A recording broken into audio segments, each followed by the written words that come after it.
Bom dia a todos. Bom dia.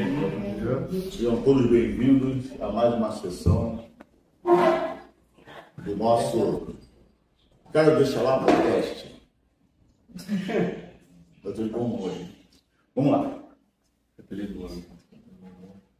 Vamos pedir a Jesus, pedir a toda a boa espiritualidade, a toda a falante desta casa, pedindo a Deus, nosso Pai maior, a permissão para iniciarmos o nosso trabalho.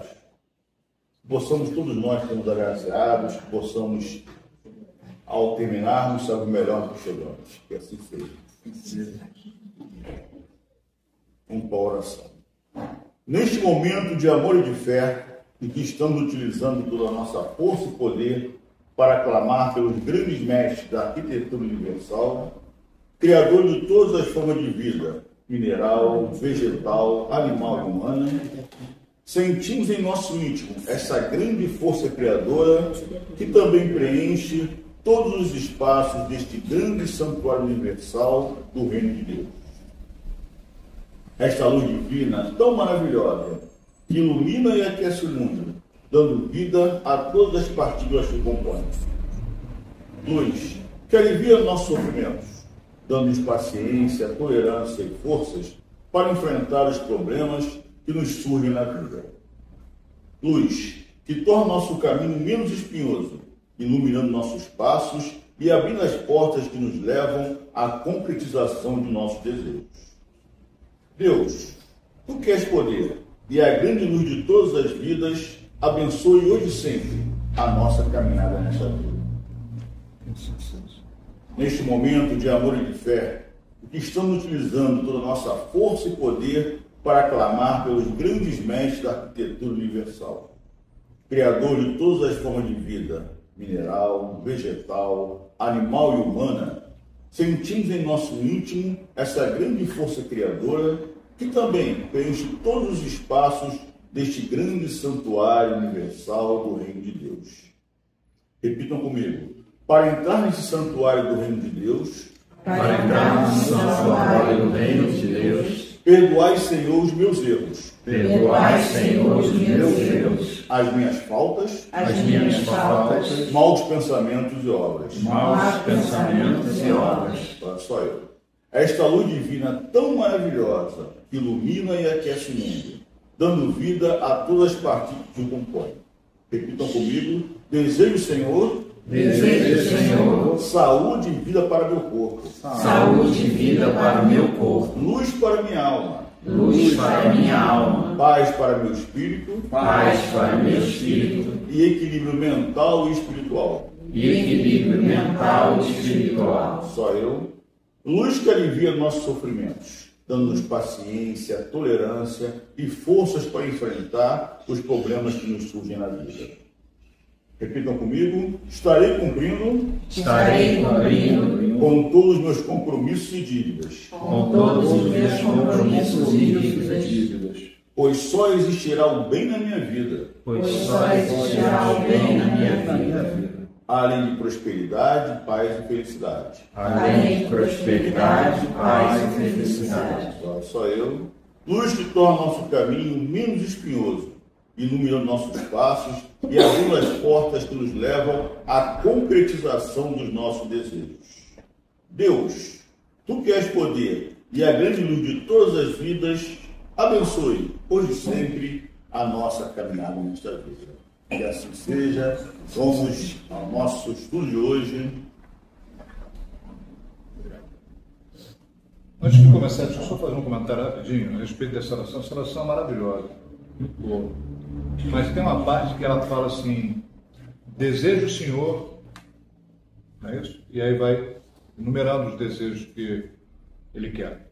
Tem um filme que é uma criação hollywoodiana, lógico, que é o Todo-Poderoso 2, em que o Morgan Freeman está de garçom e a esposa do cara que está fazendo a arca está no restaurante.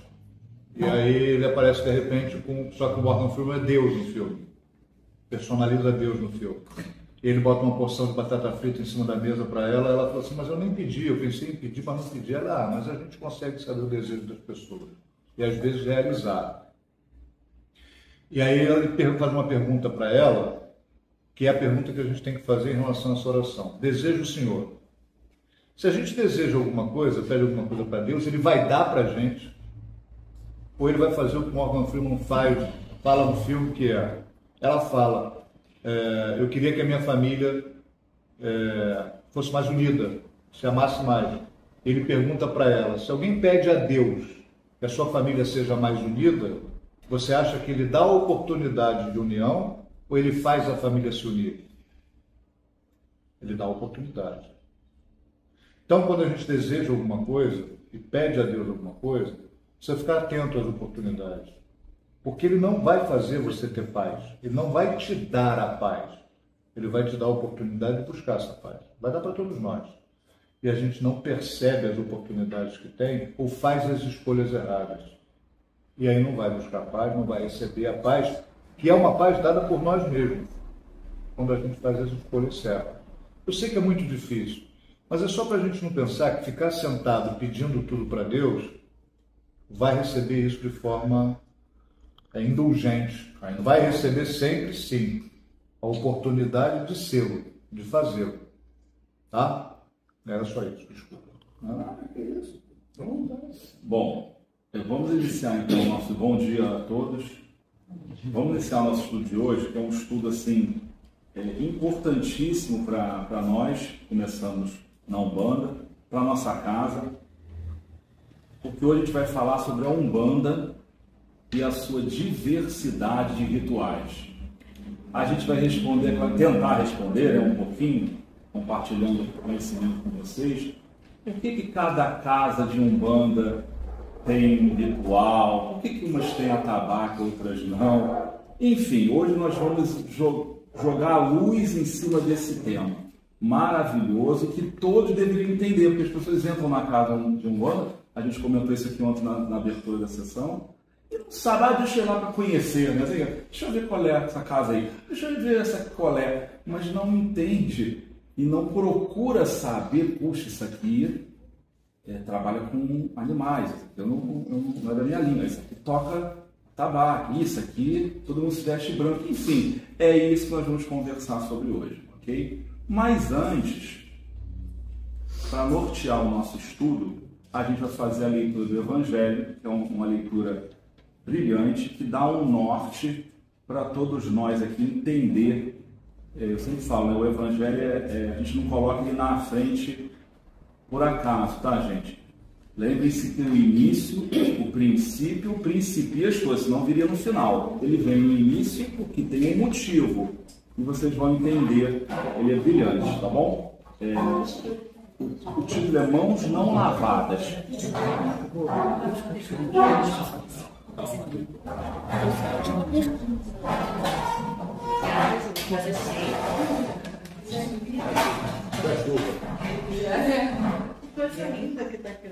Chuva.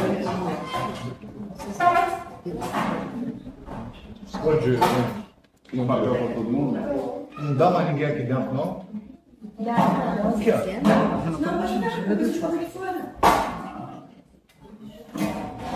Eu não sei sobre o som no vidro.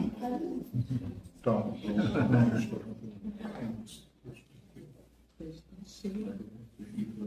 Tá faltando pra você, Renato? Então, toma aqui. Dá ele pra ele. Obrigado. Eu tinha aqui na. Trouxe uma. Não, eu já entreguei. Eu tenho aqui no telefone, tá tranquilo. Bom, vamos começar o texto então do Evangelho.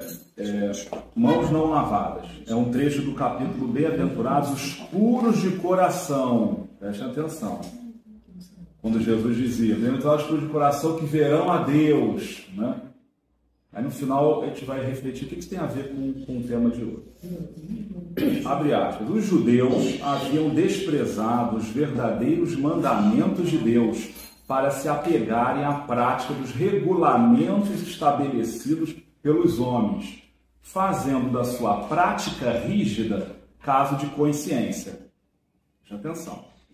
O fundo dessa questão muito interessante. Qualquer ensinamento, ainda que fosse de compreensão simples, tornava-se complicado por causa das exigências formais exteriores. Culto exterior. Como era mais fácil seguir essas práticas exteriores do que realizar a reforma moral e íntima, e é até hoje, né? A pessoa foge para o ritual, isto é, lavar as mãos do que limpar seu coração, os homens se iludiam a si mesmos, e acreditavam estar quites para com Deus. Então esse é um trechinho como é que funcionava na época de Jesus, que o Kardec está explicando. Continuando.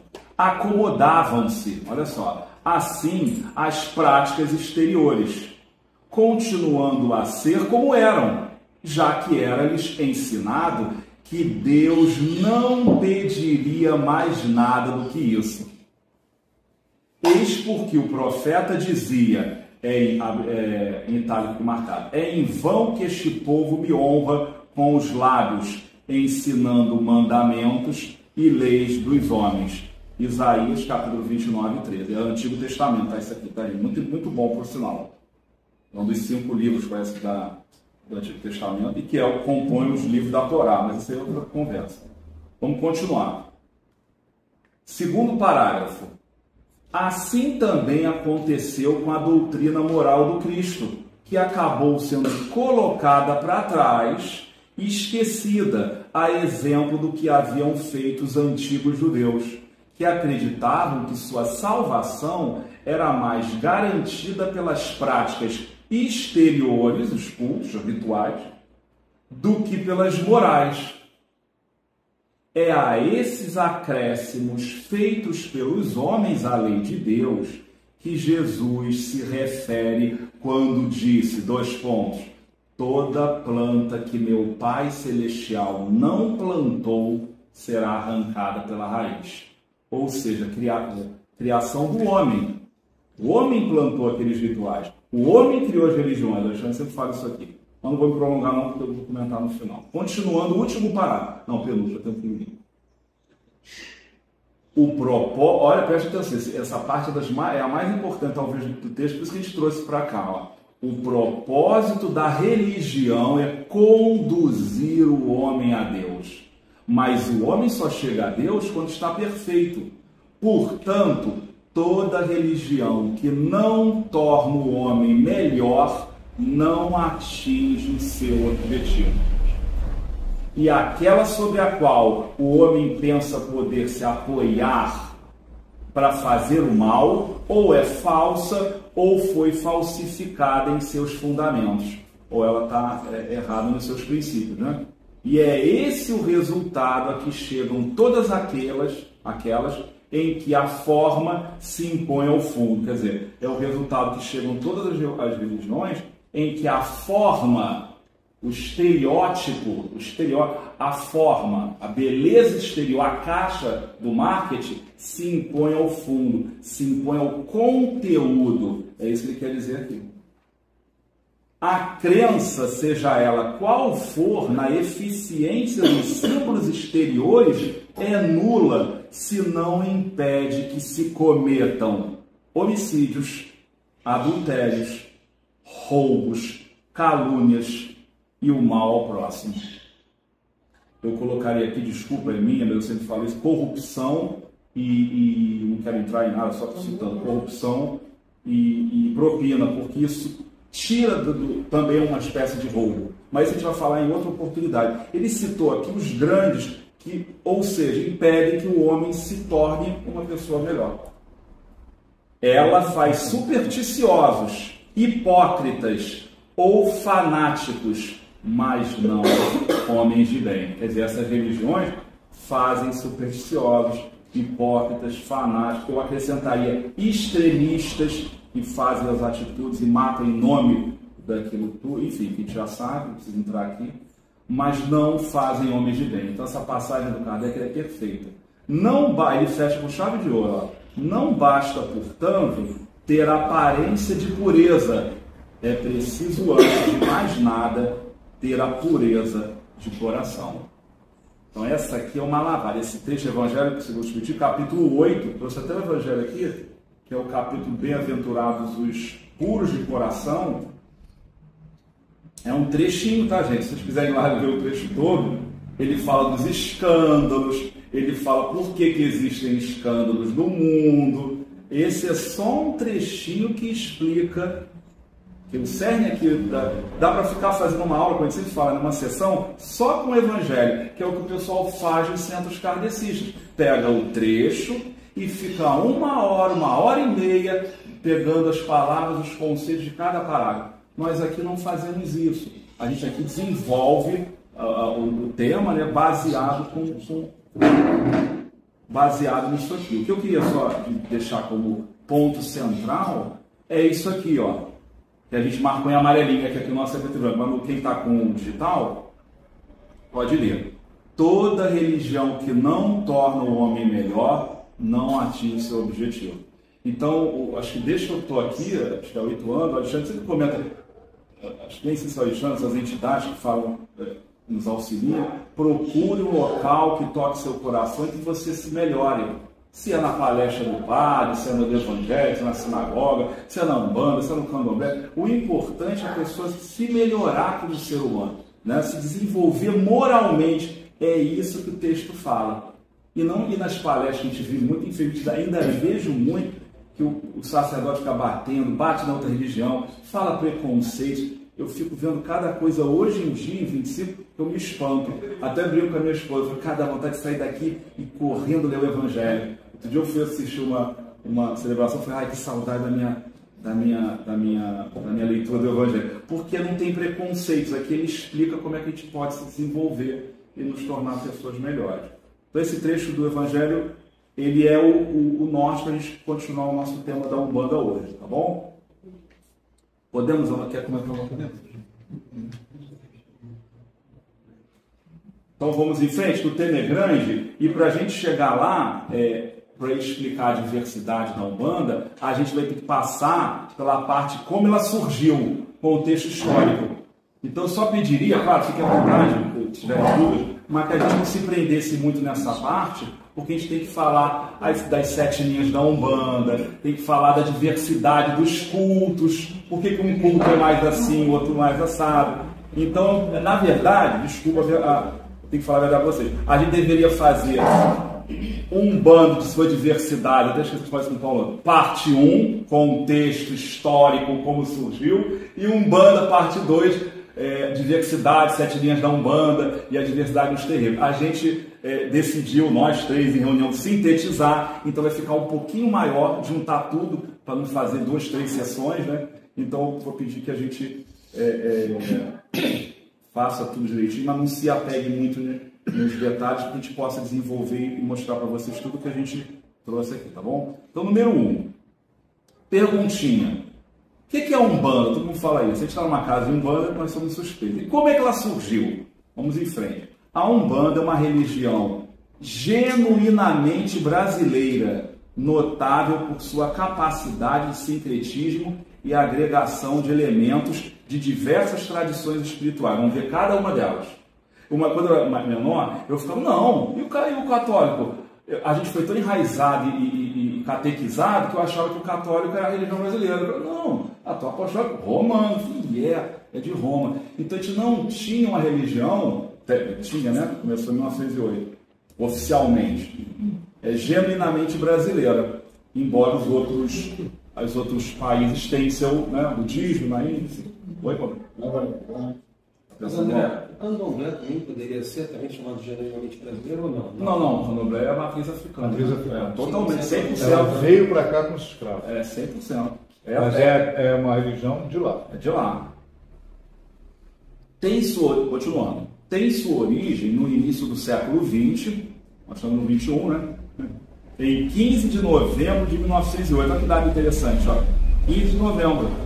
Data considerada como surgimento da Umbanda através das manifestações mediúnicas do caboclo das 7 encruzilhadas, através da mediunidade de Zélio Fernandinho de Moraes, na Federação Espírita de Niterói.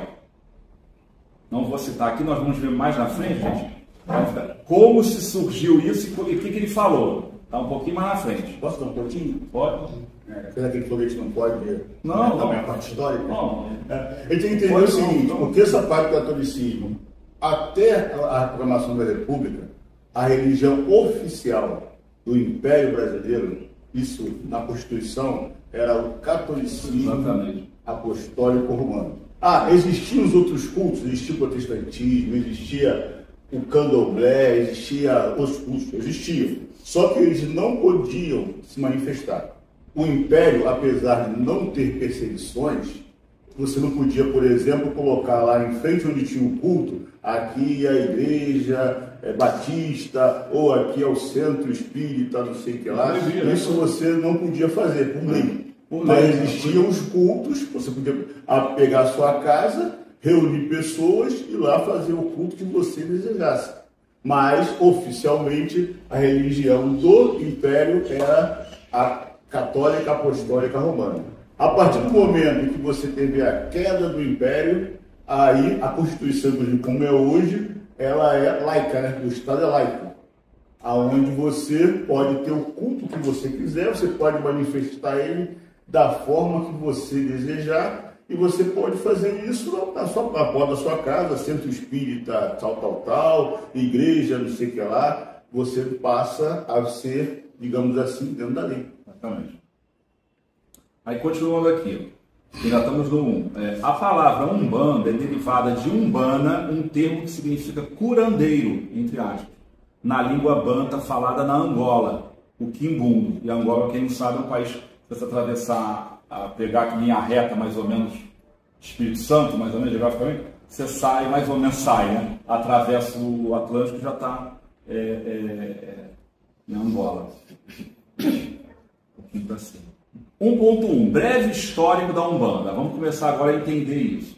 Zélio de Moraes e o Caboclo das Sete Encruzilhadas não criaram a Umbanda do zero. Mas como assim, André? Mas sim, se ela foi fundada, sim, foi fundada, vamos explicar mais na frente. Mas sim deram um nome, uma doutrina e uma organização a um conjunto de práticas que já existiam de forma difusa, popular e marginalizada. O que é difusa, gente? Colégio? Espalhada, aberta, né? Ela não era centralizada. Então, ele, na verdade, até o Paulo me prestou um livro, tipo, muitos anos atrás, até emprestei que falava do surgimento, que a Umbanda já tinha, segundo esse livro, no espaço, no plano espiritual, há séculos e séculos. Ela aqui no plano material surgiu, se materializou ali, foi fundada em 1908 através dessa pessoa.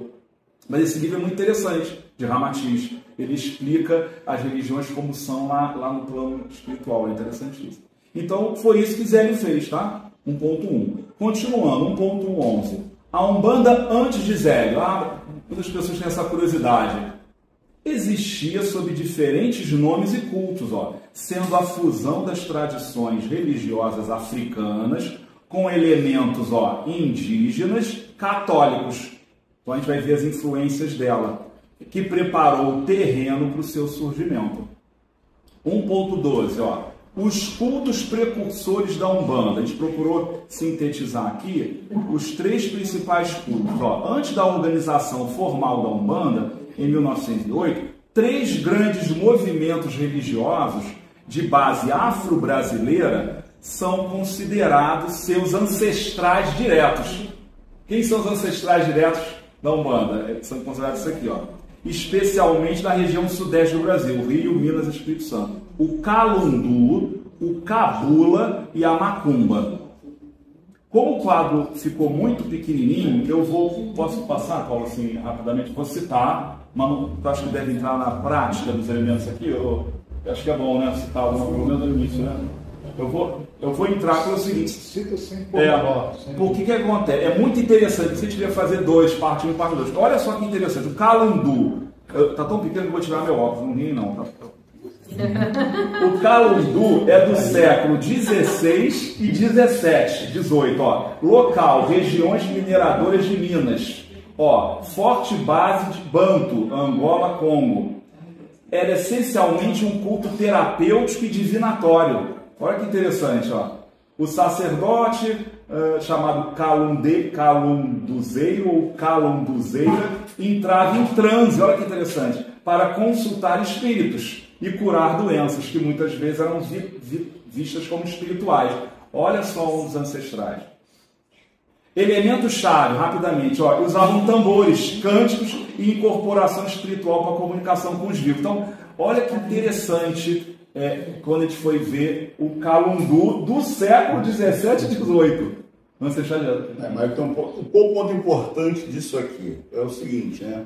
No século XVII, entre o século XVI e XVII, o que aconteceu? Por que Minas Gerais? É onde se tinha a maior concentração de pessoas que vinham da África, né? No sentido, né, dessas etnias, quando você fala bantos, reis, isso aí são etnias que você tem, até hoje tem na África. Essas etnias, que um dos problemas que você tem hoje na África, nunca ter calma, é justamente porque com a colonização resolveram fazer os países. Aí pegaram pessoas de diversas etnias, como também no Oriente Médio. A partir daqui, isso aqui é Angola. Botando esses nomes com pessoas de etnias diferentes.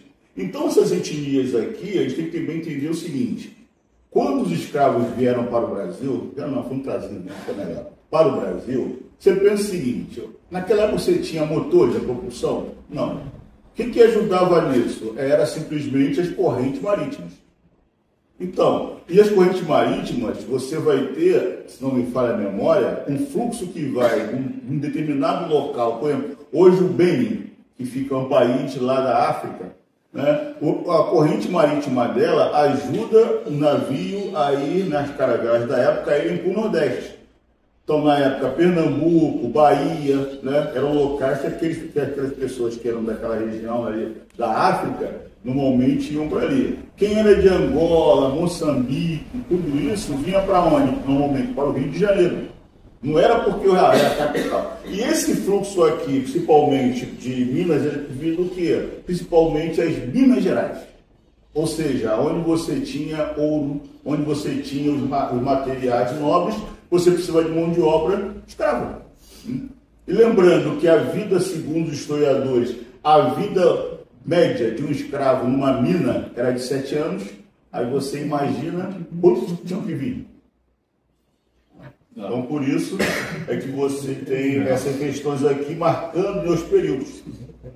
Vamos continuar o segundo precursor, só para citar. Eu vou melhorar, tá? Vou fazer a segunda edição, vai ficar mais nítido esse aqui, porque realmente ficou muito pequenininho essa letra.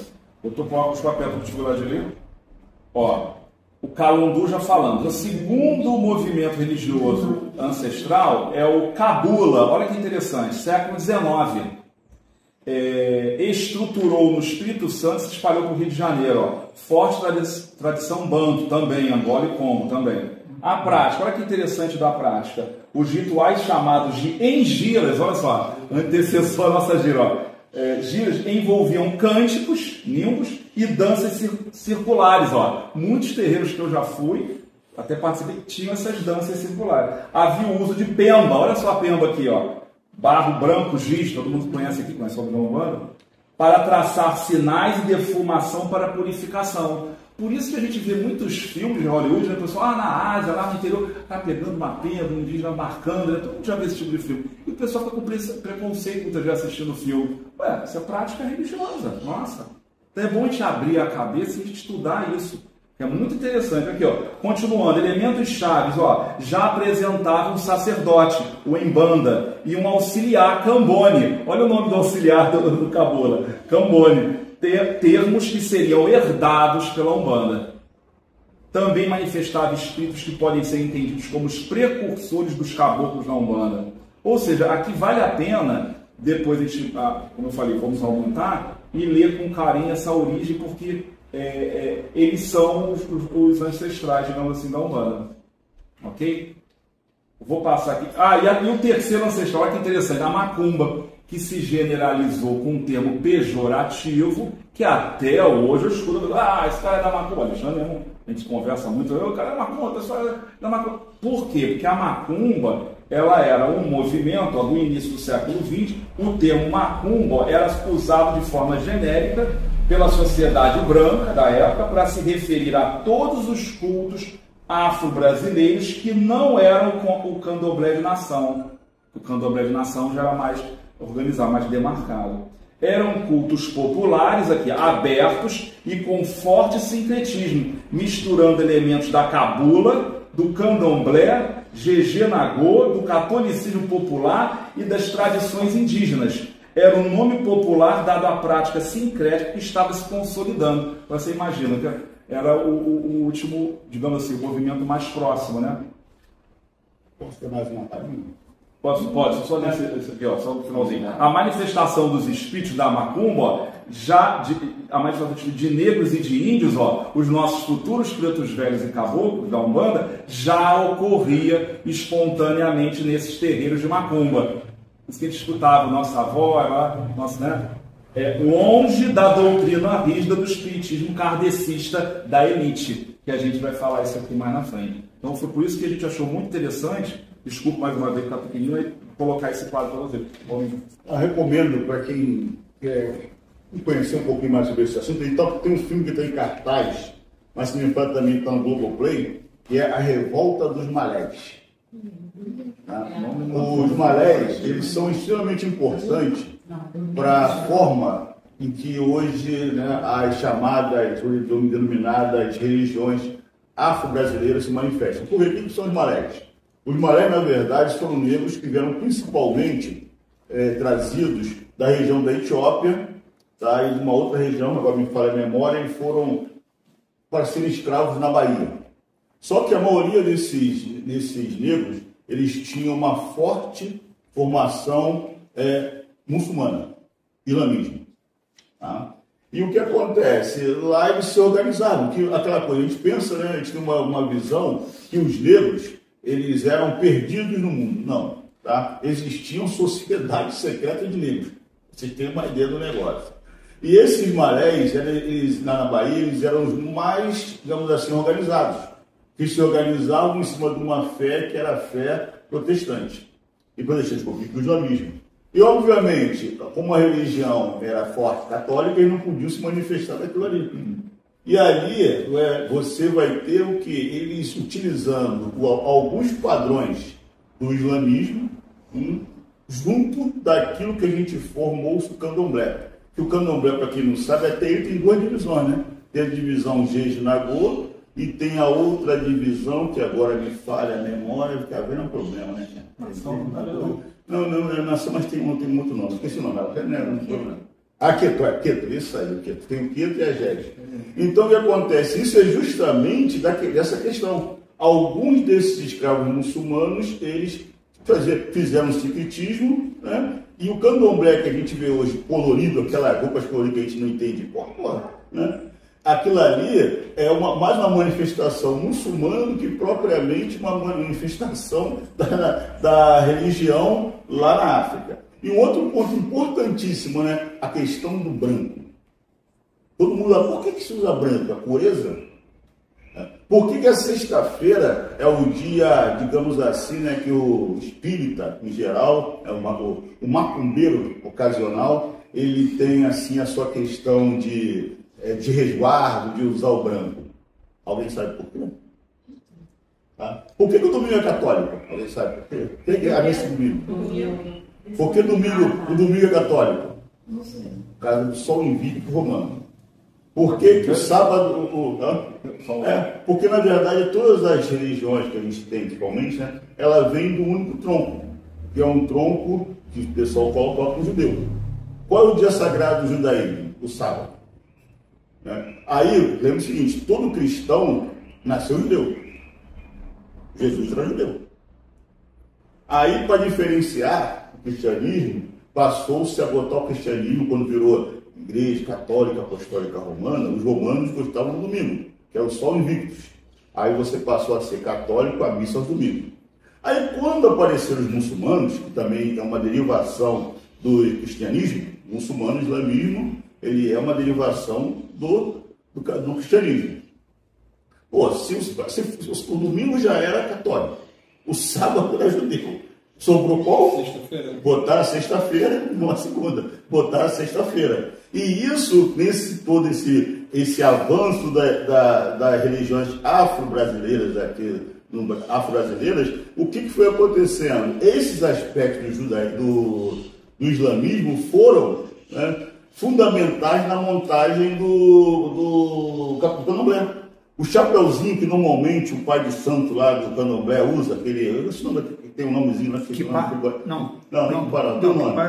Aquilo ali, se você pega e olha, né, as manifestações muçulmanas no mundo, você vai ver o cara usando um chapeuzinho igual aquele. Até que pode, mas é derivado disso.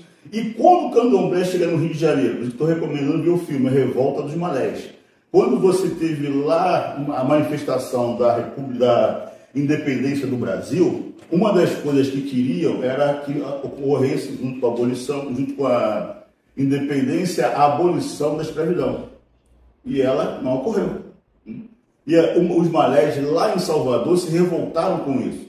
E fizeram que a gente pensa que a história do Brasil é feita só de paz e amor. Teve muito sangue, tá? Então, o que acontece? Os malés se revoltaram lá, houve uma perseguição, mataram um monte, muitos foram presos e foram trazidos para a capital, que era o Rio de Janeiro. E por que hoje, até hoje, né, você tem lá um culto, né, hoje em dia bastante, naquela região mais portuária do Rio de Janeiro, Tempero do Sal, aquele negócio todo, que a gente, ali tem um cemitério lá, o Valongo, né, que você tem os pretos novos e os pretos velhos, mas isso é outra história. Naquela região ali, esses fugitivos, né, os que saíram lá da Bahia, eles ficaram por ali, naquela região que hoje é o Morro da Providência. E daí o candomblé, ele passou a fazer parte ali do Rio de Janeiro. E aí, com essa fusão do catolicismo com o candomblé, com o calum, com todos esses aqui, você criou uma base prontinha para o nascimento de uma nova religião. Com todos esses elementos. Já foi exatamente aqui esse elemento agora. Influências religiosas da Umbanda. E o branco é o quê? O branco é porque é o muçulmano. Tá. O branco, a vestimenta branca, você vai ver o árabe. O árabe, quando está com a roupa branca, ali é o quê? É a gala dele. É a coisa mais bonita que ele usa. Se você vê os muçulmanos, quando tem que ir lá rezar em Meca, lá nos dias dele, eles estão todos de branco. A cor branca da religião, ela é diretamente ligada ao islamismo. Tanto assim que as próprias, você sabe a história, a gente bota a noiva casa de branco um sinal de pureza. Não era assim. Isso aí foi uma moda criada pela rainha Vitória quando ela casou. Aí pegaram esse símbolo e passou a utilizar que branco é o símbolo da pureza. Não tem nada a ver. Tá? É uma parte que utilizava até mesmo porque as roupas, tingimento naquela época era muito caro. E a cor natural, seja do algodão ou do próprio, é qual? É a cor branca. E eles usavam essas túnicas e dali se criou toda essa narrativa, né, para que a cor branca representa a pureza, representa isso. Não, isso tem muito mais no símbolo. Se você pode ver a própria Igreja Católica, né, o padre se veste de preto, né, normalmente. Os cardeais usam muito o vermelho, porque o vermelho era a cor da nobreza. Né? É roxo, não, vermelho e roxo, né? O vermelho e o roxo, que são cores da nobreza. O Papa usa branco, mas a maioria dos padres, todos eles usam essas cores. Então, dessa forma que se fazia, porque aquela cor, cada uma delas também simboliza uma coisa, né? Me fala vermelho, quem usa o roxo é o cardeal, usa vermelho é bispo, arcebispo, cada uma tem uma cor. E a cor branca, ela foi simplesmente porque é a mais fácil, é a mais barata, e acabou usando dessa forma que se usa branco até hoje.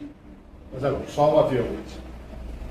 A origem da cor branca é essa: facilidade de se ter o tecido naquela cor natural. Então, era mais rápido, era mais prático, era mais barato, era tudo isso. Mas ao longo do tempo, hoje o branco é tido como cor de pureza. Então ela se transformou, mas a origem é o que ele está falando. Hoje, se você perguntar em qualquer casa espírita por que se usa o branco, é em sinal de pureza. Por que guarda sexta-feira vestido de branco? Em sinal de pureza. Nesse dia eu estou puro. Aí ele vai fazer outras coisas lá, não vai beber, ou não vai fumar, ou não vai comer a carne e tal, não vai fazer não sei o quê, cada um de acordo com os seus preceitos. Hoje se tornou um sinal de pureza, mas a origem não é essa. Tá? Vamos em frente então? Então, 1.13. O papel de Zélio de Moraes, 1908. Chegamos no papel do Zélio. Agora vamos contar um pouquinho da história. Ó. O Caboclo das Sete Encruzilhadas, durante uma sessão da Federação Espírita de Niterói, que era kardecista, isso é um ponto que eu falei para vocês ontem, né? Quem estava aqui, eu não sabia disso, nunca imaginava, quando eu comecei a estudar na banda. O que você não sabia? Que ele foi fazer ele anunciou numa sessão kardecista de estudo. Pô, fantástico. Conduzido uma sessão a ser da tratada. FEB de Niterói, na Federação Espírita Brasileira de Niterói. Na FEB é sucursal Niterói, que eu fui ver depois lá. Interessante.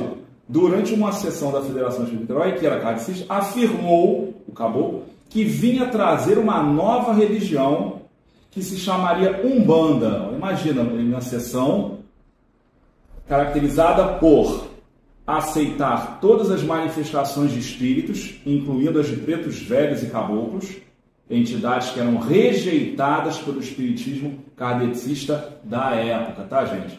Por serem tidas como espíritos atrasados, fecha. Ninguém, por favor, está com preconceito. Tem casos espíritos que eu conheço, kardecistas, que tem sessões só de pretos velhos lá para tratamento de cura. Então, eu conheço centros muito grandes que fazem isso. Também conheço. Né? Então, hoje, isso aqui foi na época, ninguém vai ter que ficar apontando, né, como pode acontecer. É assim, isso é o contexto histórico, tá? Segundo, ter como base a caridade e a prática do bem, na verdade, não sei se é na verdade, mas no livrinho que eu li, ele fala caridade em Jesus, que é a mesma que a Umbanda pratica, né, a Umbanda original. E 3, cultuar um Deus único, Olorum, e reverenciar os orixás. Então, a partir desse anúncio, Zélio, então com 17 anos, imagina um garoto de 17 anos chegar numa sessão espírita Cardeal de Niterói, em 1908, em 25, anunciar e falar isso. Realmente que tem muito. Prepararam ele, né, no plano espiritual. Não era um garoto de 17 anos. Exatamente. Não foi ele que fez isso. Sim, exatamente. Fundou a primeira tenda umbandista, a tenda espírita Nossa Senhora da Piedade, que eu até procurei depois, tem no livro também, nesse livro da Umbanda. Até 1970 e pouco existia, eu não sei como é que está. Está abandonado. Oi? Está abandonado. Né? Fundou a tenda espírita Nossa Senhora da Piedade no mesmo ano. A religião se desenvolveu e se diversificou ao longo do século XX, espalhando-se pelo Brasil e tornando-se uma das maiores religiões de matriz africana no país. Então esse foi mais o resumo, pequenininho, gente, o que ocorreu. Pode dar um pontinho? Pode. Eu mesmo que você curto. Não, é porque é importante entender uma coisa seguinte, tá? Quando a gente fala assim, ó, espiritismo kardecista, o contexto da época ele é muito importante para a gente entender muitas coisas. O que acontece? Na verdade, Kardec, quando codificou lá a doutrina espírita, ele não tinha nenhuma pretensão de criar uma religião. A pretensão do Kardec, na verdade, era compreender como funcionava esse intercâmbio entre mundos. E o que acontece? Para você entender, na época, você pensa o seguinte, no contexto, nós tínhamos locais onde não existia a educação formal. As pessoas mal sabiam ler, escrever, interpretar um texto. E se você pegar Kardec no original, ele é complicado de você ler. Então, o que acontece? A doutrina kardecista se desenvolveu principalmente dentro de intelectuais como Kardec era, e pessoas próximas a ele que eram semelhantes. Então, isso colocava-se uma distância muito grande em relação ao povo em geral. E daí, para que você conseguisse chegar com essa doutrina até o povão, é extremamente complicado. E a partir do momento em que o Zélio, que também se manifestou em casa, teve alguns problemas, levaram ele na igreja, e a igreja não entendeu. Aí resolveram, como todos nós fazemos, o último coisa que a gente vai é o quê? No centro espírita. Né?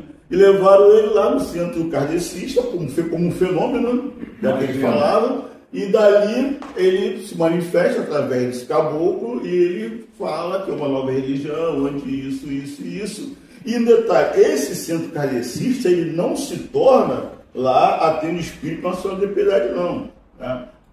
Essa tenda espírita em Niterói e em São Gonçalo existe até hoje, tá? Mas a tenda do Zélio, que tem até uns historiadores que estão fazendo aí manifesto para ser tombado, ela está lá abandonada. Então, o kardecismo, quando nasceu, ele realmente, para compreender, trabalhava com eletromagnetismo, uma série de conceitos acadêmicos, ele era complicado para o povão entender. Hoje em dia, né, com o avanço, várias coisas, mudanças próprias, as religiões foram mudando, se torna, né, mais fácil da gente entender, tornou-se mais popular. Mas esse é um ponto. Perfeito. E aí vamos para terminar. Só como curiosidade, as primeiras reuniões de Umbanda, a primeira que acontece depois desse dia que ele vai ao centro espírita em busca de ajuda, ele é, de certa forma, rechaçado. Não aceitam a presença do preto velho, não há até um diálogo registrado em que ele depois se apresenta como um padre jesuíta e agora vocês me aceitam? Quando eu me apresentei aqui como um preto velho, vocês me rechaçaram, e agora como um padre jesuíta eu sou uma alma, um espírito evoluído. Então a partir de agora será fundada uma nova religião, tal, e é a Umbanda, e ele faz isso, se não me engano, no dia seguinte. No dia 16, às 20 horas, na minha casa. Então a primeira reunião de Umbanda aberta ao público é na casa do Zélio. Ele vai em busca de auxílio de tratamento no dia 15 no Centro Kardecista, e no dia 16 ele oficialmente funda a religião umbandista na casa dele. E começa a fazer fila, aquele negócio, começa a ter tratamento, os próprios kardecistas começam a ir para olhar o que está acontecendo ali, ver o que está acontecendo ali. Não pode mais ficar na casa dele, é fundada a Tenda Espírita. Nossa Senhora... Oi? Nossa Senhora da Piedade. Nossa Senhora da Piedade. Tá? Só para ter o contexto da história, como é que foi. Perfeito, eu falei isso agora, está centralizado. Eu falei exatamente isso. Foi assim. Por que Nossa Senhora da Piedade? Aí só perguntando para o Zé. Aí só a gente vai ter que fazer uma sessão. Não sei, deve ter uma explicação qualquer que eu desconheço. Não sei se eles sabem, mas eu acho que era alguém de devoção dele. Era uma Nossa Senhora de devoção dele, ou da família dele, ou da mãe dele, que ele resolveu organizar. E deu o nome de Nossa Senhora da Piedade. Mas sinceramente não sei de falar a motivação. Mas o importante é o contexto, como é que a coisa acontece. E aí, olha só, notem uma coisa, como é que são as coisas. Até então, o Paulo pontuou aqui rapidinho, é porque assim, a gente está demorando um pouquinho mais nesse ponto, porque é o ponto de início da Umbanda. Exato. Interessante, né? O contexto não tem jeito. O Paulo falou, ele foi ao médico, ele foi à igreja, ele foi ao psicólogo, levaram ele ao psicólogo, porque ele falava com vozes esquisitas, imitava animais e tal, bababá. E aí, quando resolvem levar ele ao centro espírita, porque era o último recurso, já tinha ido a tudo que podia ir, vamos levar aqui nesse negócio mesmo para ver se alguém faz alguma coisa lá. Ele foi em busca de ajuda, o que ele teve? Hein? Acolhimento e fundou uma... Não, ele não teve acolhimento. Ele não teve acolhimento, mas ele teve ajuda. Porque ali foi um ambiente propício para que aqueles seres, aqueles espíritos, aquelas entidades que os cercavam, se manifestassem de forma adequada, explicando quem eram, o que queriam fazer, como foi rechaçado ali, não foi aceitado ali naquele ambiente. Ele, apesar de rechaçado, diz, então, vamos fundar um lugar, vamos fundar um contexto, vamos criar um contexto para que essa manifestação seja acolhida e possa acolher os demais. Qual é o refrão, a base da Umbanda? Amor e caridade. Mais nada. Sem preconceito. Sem preconceito nenhum, recebendo tudo. Acolhendo, recebendo nos terreiros católicos, recebendo nos terreiros espíritas ou kardecistas, que é um termo intelectuais, analfabetos, pobres, ricos, brancos, pretos, mamelucos, índios. O que aparecer num terreiro espírita, num terreiro de Umbanda, vai ser bem recebido, vai ser acolhido, vai ser atendido, sem exceção. Essa é a fundação, esse é o fundamento. Posso dar uma palhinha para a Nossa Senhora da Piedade, sem incomodar, não posso falar? Não, se você sabe, fala. Era para ter falado na hora que ela perguntou. Isso, vamos lá, é sempre importante a gente examinar o contexto. Isso acontece em 1908. Lembra que eu falei que até praticamente 10 anos atrás era proibido o culto? Era proibido, não é proibido, era proibido você estampar o nome, dar o nome. Certo. Então você imagina só, a República era uma coisa nova. Existiam pessoas que ainda acreditavam que o Dom Pedro iria voltar. Aí você vai colocar na porta da sua casa lá, tenda espírita caboclo 25 flechas.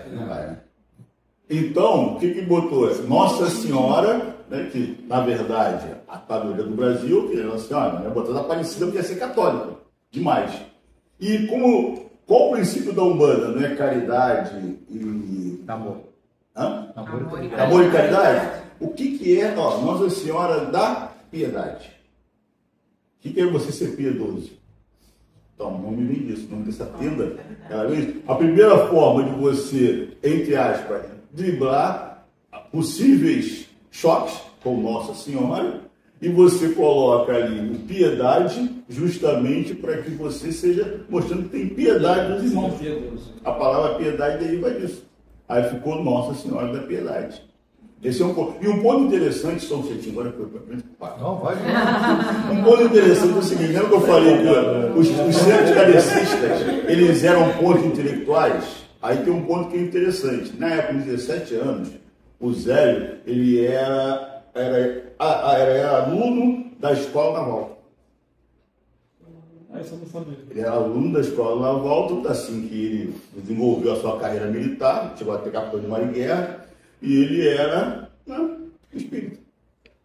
Macumbeiro. Vamos O lá, Paulo já gente. sabia disso, deixou vocês debaterem 15 minutos aí. Não sei Por que quando ela perguntou, por que o Paulo sabe? Eu comecei a falar cochichando, ele fica me censurando. Ele é uma sacanagem. Brincadeira, vamos lá que a gente tem bastante como falar, que a gente ainda não chegou na diversidade. Mas essa parte é muito interessante, por isso que a gente enriqueceu aqui, ficou bem grande, bem robusto. Nós fizemos só porque você falou que não podia ser demorado. 1.14. O Paulo também já citou as 5 influências. Eu vou passar mais rapidinho, mas as influências religiosas da Umbanda. A Umbanda é um sistema religioso sincrético, falando do início, né? Que aglutina, e o que significa que ela uniu e harmonizou conceitos e práticas de várias outras religiões e culturas presentes no Brasil. As principais influências são do candomblé e outras religiões de matriz africana, a principal é o candomblé, o catolicismo, a romana, porque era muito, a gente foi catequizado, né, foi colonizado, e o espiritismo kardecista.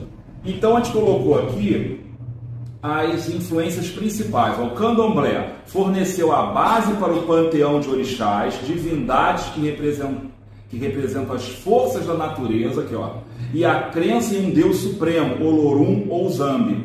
Contribuiu com elementos rituais como o uso de atabaques, pontos cantados e a reverência aos ancestrais. Olha que influência importante, porque tudo bem, a gente aqui não tem uso de atabaques, mas pontos nós temos, ou seja, ela tem um forte peso, a Umbanda, no candomblé. Isso é inegável, todo mundo, em qualquer livro que você literatura tem. Segundo ponto, catolicismo. É a influência mais visível, é o sincretismo de orixás com santos católicos. E como o Paulo citou já, não vou repetir, era proibido, eles fizeram, né? Por exemplo, Ogum, São Jorge, Iemanjá, Nossa Senhora da Glória, o navegante. Eles fizeram uma associação sincrética justamente como era proibido, e aí ficavam, essa é a influência interessante.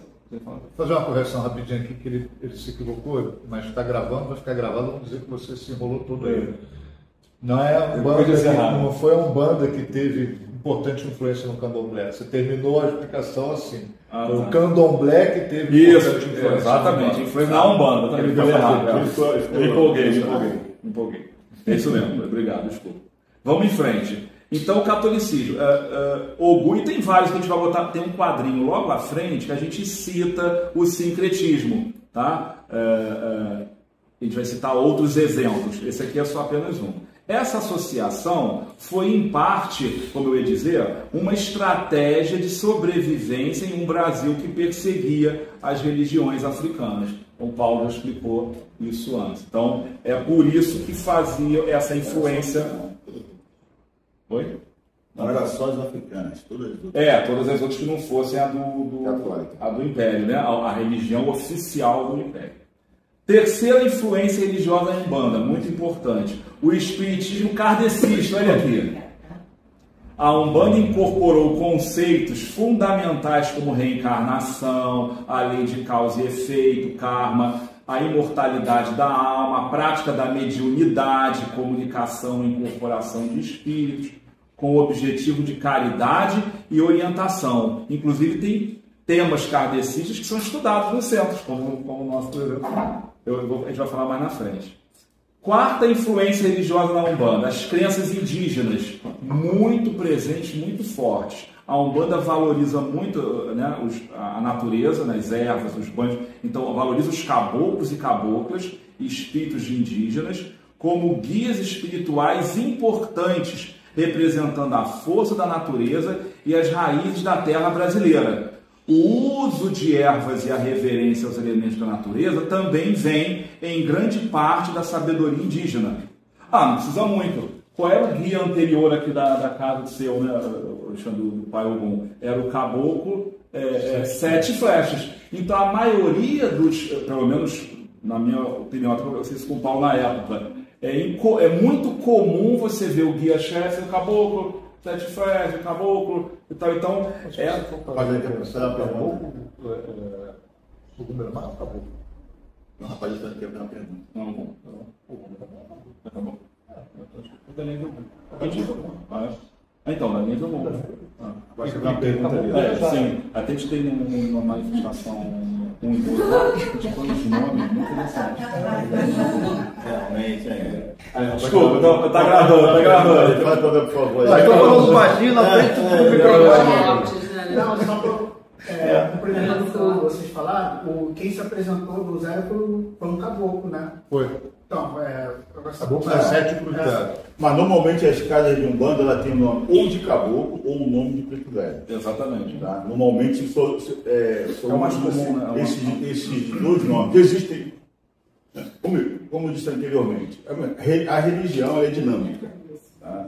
Ela, com o passar do tempo, a gente vai falar mais na frente ali, outros elementos foram se aglutinando, se alinhando a essa linha justamente por quê? Porque foi a ser aberta. Tá? Então isso foi fazendo com que ela vive em constante crescimento, evolução, vamos dizer assim. E é proposital, tá nesse livro, explica que não é acaso, é proposital fazer isso. Então isso que é interessante.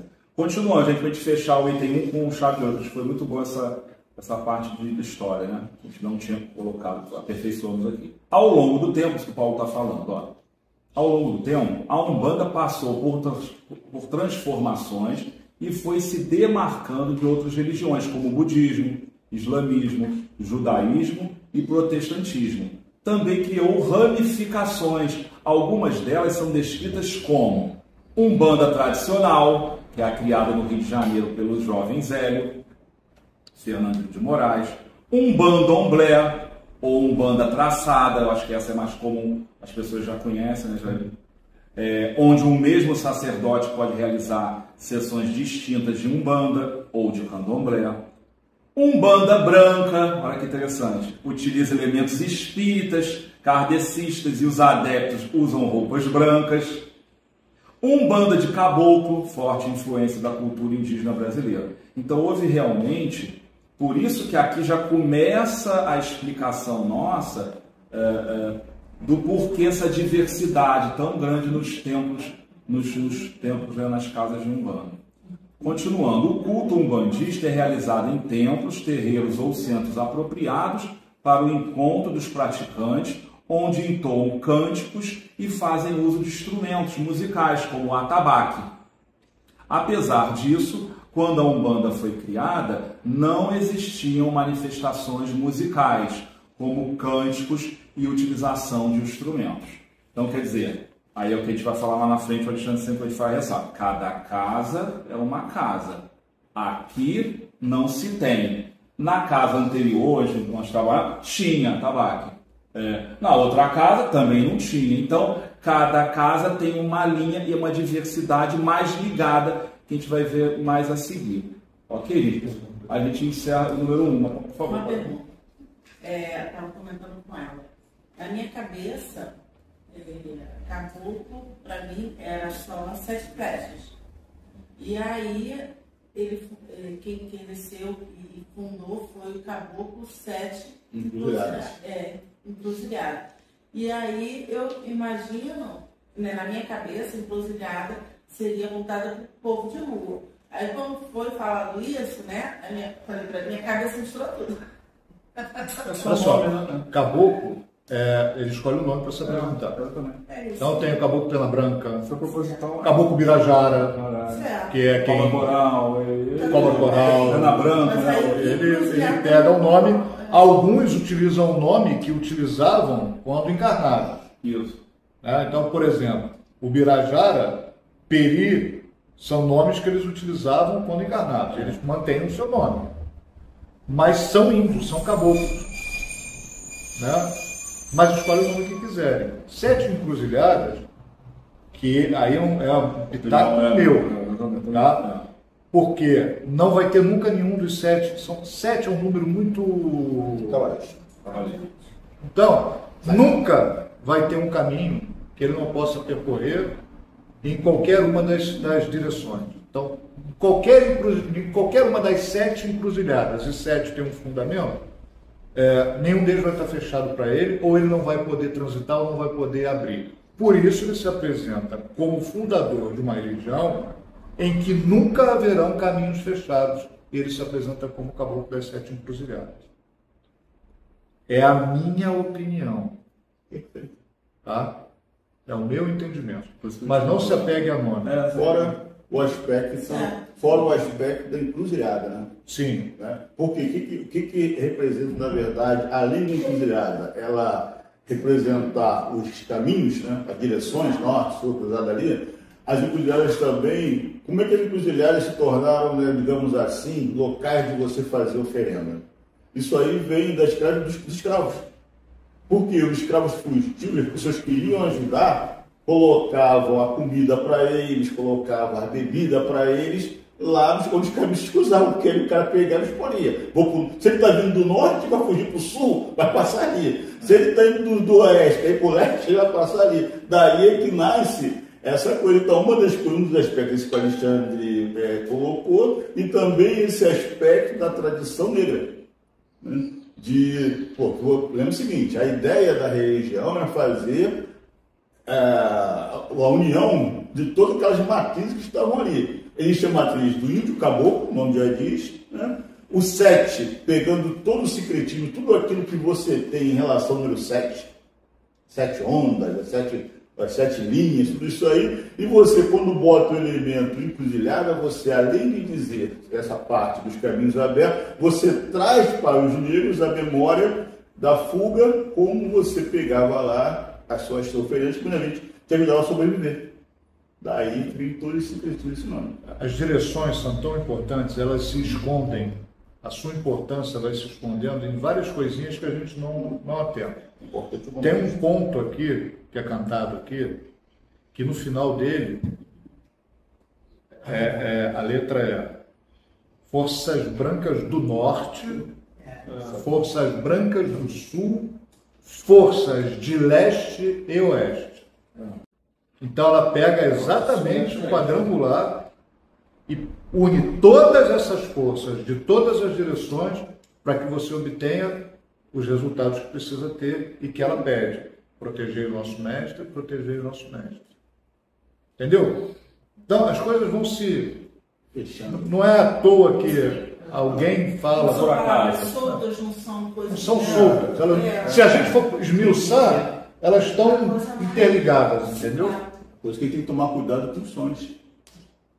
Dentro do sarinho que ele falou, que ele viu uma coisa que é interessante. Todo mundo canta aqui todos os dias, nunca devem saber, todas as sessões, e nunca pararam para ver por que fala no ponto de Ogum bandeira no Maitá, como é que é? Júlio Bandeira. Alguém já parou e pensou o que é o Maitá? Pensar é o bairro de Botafogo, um passou ali em Baitá, parou ali na Cobal, tomou uma cervejinha geladinha, né? Falou, pô. Não, eu falando. Não, a gente tem muitas coisas. Antes de falar, perguntar, alguém sabe o que é campo do Maitá? Os campos do Maitá? Ele já explicou, lá em Botafogo, lá da Cobal. Não sabe? Os campos do Maitá eram os campos na Guerra do Paraguai. E na Guerra do Paraguai, porque a gente tem uma história, né, que a gente só acha que os negros eram escravos. Na Guerra do Paraguai, o que aconteceu? Grande parte dos soldados eram negros. E eles combatiam. E o que eles faziam? Durante aquelas batalhas, eles rezavam para algum, que é o deus da guerra, para protegê-los. E o que acontece? No Maitá, conforme a pessoa é sendo ferida, as peças ficavam sujas de sangue. Aí nasce esse ponto. Ele é criado para referência a isso, e é criado com um daqueles soldados, né, com uma oração que ele fazia a algum para ajudá-los no campo do Maitá. E um ponto só para fechar, para perguntar. Alguém já parou e já pensou o seguinte, né? Mostrando, não, só um pouco, eu acho interessante aqui. Vocês veem aqui. É interessante. Vocês veem aqui, só porque a história. É que eu acho o seguinte. Eu acho que é interessante. Eu acho que é interessante. Não, diz o seguinte, né? Segundo Salomão fala o quê? Né? Que a ignorância é uma bênção. Só que tem aquela coisa seguinte, né? Você acha que quando você sabe com o que você está lidando, facilita primeiro a sua cura, né? E facilita principalmente você entender o que você pode esperar ou não. Um exemplo, todo mundo chega aqui, né? Aí o seu Umberamá, a gente canta Umberamá, né? Alguém já parou, já pensou, peraí, o que significa o Umberamá? Lembra que o Alexandre estava falando, 7 flechas? Cada uma dessas linhas, cada linha que o caboclo trabalha, ou a criança trabalha, o próprio preto velho trabalha, aquele sobrenome dele, que a gente precisa também qualificar, a gente tem uma necessidade de qualificar, né? Significa a linha que ele trabalha. O caso, por exemplo, de Ogum Beira-Mar. O que representa o Beira-Mar? Aí é simples. O que é Beira-Mar? A beira da praia. Aí, né, a gente pensa o seguinte, peraí, cara, Beira-Mar, Beira-Mar significa aquele que pode trabalhar dos dois lados. Aonde a areia representa a vida e o mar, ele representa a morte. Por quê? Lá no próprio ponto fala da Calunga. Calunga, a gente só pensa em Calunga como sendo o cemitério, que não. Tanto assim que em alguns lugares fala Calunga maior e Calunga menor. Aonde a Calunga menor é o quê? O cemitério. A gente conhece o Campo Santo. E a Calunga maior é o quê? O mar. Porque quantas pessoas morreram no mar? E fora isso, que tradições antigas, que a gente vê em filme, botava lá o cara no rio, botava o cara na água, o cara morto, tacava fogo e pronto. Então, o beira-mar, ele significa isso, a capacidade que aquela entidade tem de ser transição entre os dois mundos. Entre o mundo dos vivos e o mundo dos desencarnados. Obrigado, Paulo Barça. Chama de Paulo Barça. Você sabe que eu vou botar a descrição no vídeo, né? A dica é o que eu falo toda vez para vocês aqui, ó. Procurem o fundamento. Hoje, mais do que nunca, existe facilidade de você achar as coisas. Então, antes de chegar, vai lá, coloca 7 velas, 25 frango, 420 quilos de farofa, tá? Procura saber o fundamento, procura saber o que aquilo ali significa, qual energia. Cara, nós somos energia, né, em movimento o tempo inteiro. Então, se a gente só vive, vai lá, faz isso, não pergunta, ou não quer saber o porquê, é mais fácil ser elefante. Ficar lá, deu uma maçãzinha, comeu uma maçãzinha, ficou feliz e pronto. Agora entramos na zootecnia. Vamos lá. Eu vou botar a descrição do nome de vocês no vídeo. Paulo Barça, André Kardec, a gente precisa de um nome para o Alexandre. A gente vai arrumar um André, Alexandre e Paulo. Vamos lá, gente. Encerramos Paulo é a então. nossa inteligência artificial do Google. Encerramos então o item 1, que foi muito importante, trouxe essa história, esse contexto, como surgiu, os cultos antecessores da Umbanda, a Umbanda antes do Zélio, uma breve história. Obrigado. que não tinha na outra versão, né? Essa seria a edição 2, né? Então a gente agora vai para o item 2 que vai falar o que são. Antes da gente falar do item 3, que eu falei para você no início, que é o cerne da questão da diversidade, a gente vai citar as 7 linhas da Umbanda, porque muita gente pergunta também e tem essa dúvida. O que são 7 linhas? Ah, não são 8? Não são 9 linhas? A gente vai falar isso agora. Não, Alexandre não quer falar nada, o Paulo está me usando como tradutor agora. Ninguém perguntou o que diferencia a Umbanda tradicional da Umbanda branca, como é que isso aí na sua cara fica disso? Eu perguntei internamente, vocês Então, beleza. Você perguntou o quê? Internamente. Aí ele escutou. Não, a diferença é simples. É a linha do chefe da casa. Quem determina qual vai ser o tipo do culto é a linha do chefe da casa. Tem um chefe de casa, que a linha dele é uma linha de Umbanda trançada. Esotérica. Aí outra é esotérica. Aí a linha do chefe da casa, do guia, né, do espírito chefe da casa, é que determina qual é a linha que vai seguir o centro. E a nossa é qual? Branca, né? Essa é a pergunta do final. Ficou pronto. Ninguém vai responder nada agora. Notem uma coisa. O quanto é importante, mas o quanto quanto tem de diversidade dentro da Umbanda. Fantástico. Porque existem as linhas centrais, né? As definições centrais. Umbanda branca, Umbanda tradicional, a Umbanda traçada, que é quando ela é traçada com o candomblé. Dentro dessas definições, existem outras não tão difundidas. Muitas outras. Dentro dessas definições, aquele que é o orientador da casa, aquele que vem para orientar os trabalhos da casa, ele define em paralelo, mas às vezes ele faz uma mudançazinha em uma dessas vertentes, ao jeito dele, a forma dele, aquilo que ele entende que deve ser melhor para o andamento daquela casa. Paulo falou do nome do centro. O nome desse centro aqui, por exemplo, não foi escolhido por mim, não foi escolhido por ninguém, foi escolhido pelo fundador. Numa reunião lá na minha casa, ele, não foi isso? A testemunha está aí, a Dedé acho que estava também. Ele, no final da reunião, ele virou e falou assim: está fundada o Centro Espírita Casa de Oxalá. Desenhou, ainda fez o desenho. Ele desenhou o símbolo que está conquistado. Que a gente usa, né, do século, foi ele que desenhou. Ele desenhou e ele falou: está fundado, Centro Espírita, vai se chamar Centro Espírita Casa de Oxalá. Eu tenho a foto desse desenho na tábua. Eu tenho a foto desse desenho na tábua, porque está no celular, senão eu pegava aqui. Só como curiosidade, por conta das linhas que foi o Paulo falou aqui. Vamos lá. Então, antes de entrar agora no item 3, que seria o último, vamos para o penúltimo, que a gente vai falar um pouquinho do que são as 7 linhas da Umbanda. Isso é um outro tema, muita curiosidade. Não está aqui? Acho que não está aqui hoje. As pessoas perguntam: o que são essas 7 linhas? Isso é o quê? Então vamos lá. O que são as 7 linhas da Umbanda? São as linhas ou vibrações.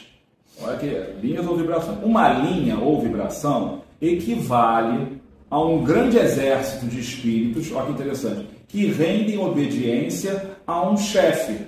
Este chefe representa para nós um orixá e cabe a ele uma grande missão no espaço. Então eu vou dar um pequeno exemplozinho assim, bobo, assim vocês já entenderam. Mas o meu filho perguntou todo dia para mim, olhou para o São Jorge que estava com a velhinha lá assim, em casa, e perguntou: papai, esse São Jorge tem todos os locais? Eu falei: como é que ele está aqui e está em todos? Eu falei: poxa, Léo, é um grande, não falei exército, é uma grande, não falei falante também, eu falei, eu não lembro a palavra para ele, é uma grande... Não, eu falei, uma grande grupo de pessoas. Ele falou, igual o Anjinho da Guarda. Eu falei, exatamente, é um grande grupo de falantes, de pessoas, de espíritos, de anjos da guarda, que ajudam cada um. Aí entendeu, quer dizer, é interessante essa visão. Eu tentei já introduzir ele nessa questão de falange, né? Então aqui a gente enumerou as 7 linhas mais conhecidas da Umbanda, tá? Mais tradicionais, que estão nos livros, na literatura mais clássica. O orixá Oxalá, todo mundo sabe que é a linha da religião, da religiosidade, e o sincretismo é o Jesus Cristo.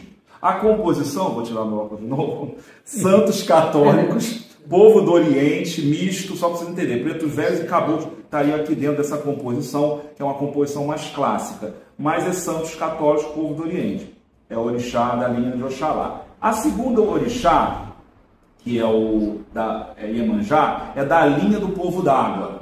Aqui está errado o sincretismo, a Nossa Senhora da Conceição. Na verdade, seria a Nossa Senhora dos Navegantes, né? Da Navegante. Ou da Glória, tem umas 3 Nossas Senhoras aí, eu tinha atualizado. Desculpa, eu lembrei. Nossa Senhora da Navegantes é na Bahia. É a mesma coisa que acontece lá com o Oxó Silvano. Aqui no Rio de Janeiro, Nossa Senhora da Conceição. É isso mesmo? Cara, Tá por mim. Aí a composição, ondinas, orixás, sereias, não estou nem conseguindo, iaras, caboclas dos rios, das fontes, cachoeiras. Oxum é um junto, né? Então, Oxum é povo d'água. Só que o Sintre... Não pode falar, a gente já estava esperando por isso. É que sempre cai. Porque eu tava dizendo Não, é a confusão que sempre dá. É sempre dá. Mas depois tu fala, depois os outros me explicam. Eu não. Não, para não ficar coisa. O Oxum, água doce, o povo d'água representa o Oxum e Iemanjá. Só que geralmente a Oxum é mais sincretizada com Nossa Senhora da Conceição, entendeu? Que é água doce. Ali, a Nossa Senhora das Cabeças. Aí os católicos, minha avó falou das cabeças, das outras cabeças, né? Das cabeças, etc. e tal. Geralmente se sincretiza mais Iemanjá com o da Glória, dos Navegantes. não existe fato de ver, não. A água doce geralmente da Conceição. Aparecida também, acho que seria. Aparecida também seria. Não é Aparecida não. Eu não sei. É porque. Enfim, tem uma outra sessão que a gente fala sobre essas designações da Nossa Senhora que foi criada pelo homem, isso é interessante, né? Na verdade, Nossa Senhora é uma só teve uma, mas se criou tantas na linha de católica. Então vamos lá. Terceiro orixá, muito importante, que pouco falado até na minha humilde opinião, nos centros. Xangô. Que linha é essa? A linha da justiça. Muita gente, eu inclusive comecei no centro pedindo ajuda na parte de justiça, não de direito, mas justiça no trabalho, etc. E poucas pessoas lembram do Xangô, né? Dos instrumentos de trabalho do Xangô, que é outra coisa que a gente pode falar outro dia. E qual o sincretismo? São Jerônimo. Eu acho que a gente esqueceu também agora dia 30 de mandar, eu esqueci de mandar no grupo. 30 de 9 foi o sincretismo, foi São Jerônimo. Passou, vai. Desculpa. A composição mista, caboclos e pretos velhos, policiais, juristas e advogados. Essa linha aqui. Quarta linha, Ogum, todo mundo conhece. Linha de demandas. Qual o sincretismo? Pô, essas olhos fechados todo mundo sabe. São Jorge. Queria pedir para me trocar de lugar com o Paulo. Eu vou para aí, o Paulo vai ficar aqui. O Paulo acabou de mandar aqui. Algum é Paulo está. O Paulo foi terrível, ele está empolgado. Composição. Militares, caboclos, exus de lei, boiadeiros, ciganos também estão dessa linha de Ogum. Interessante aqui.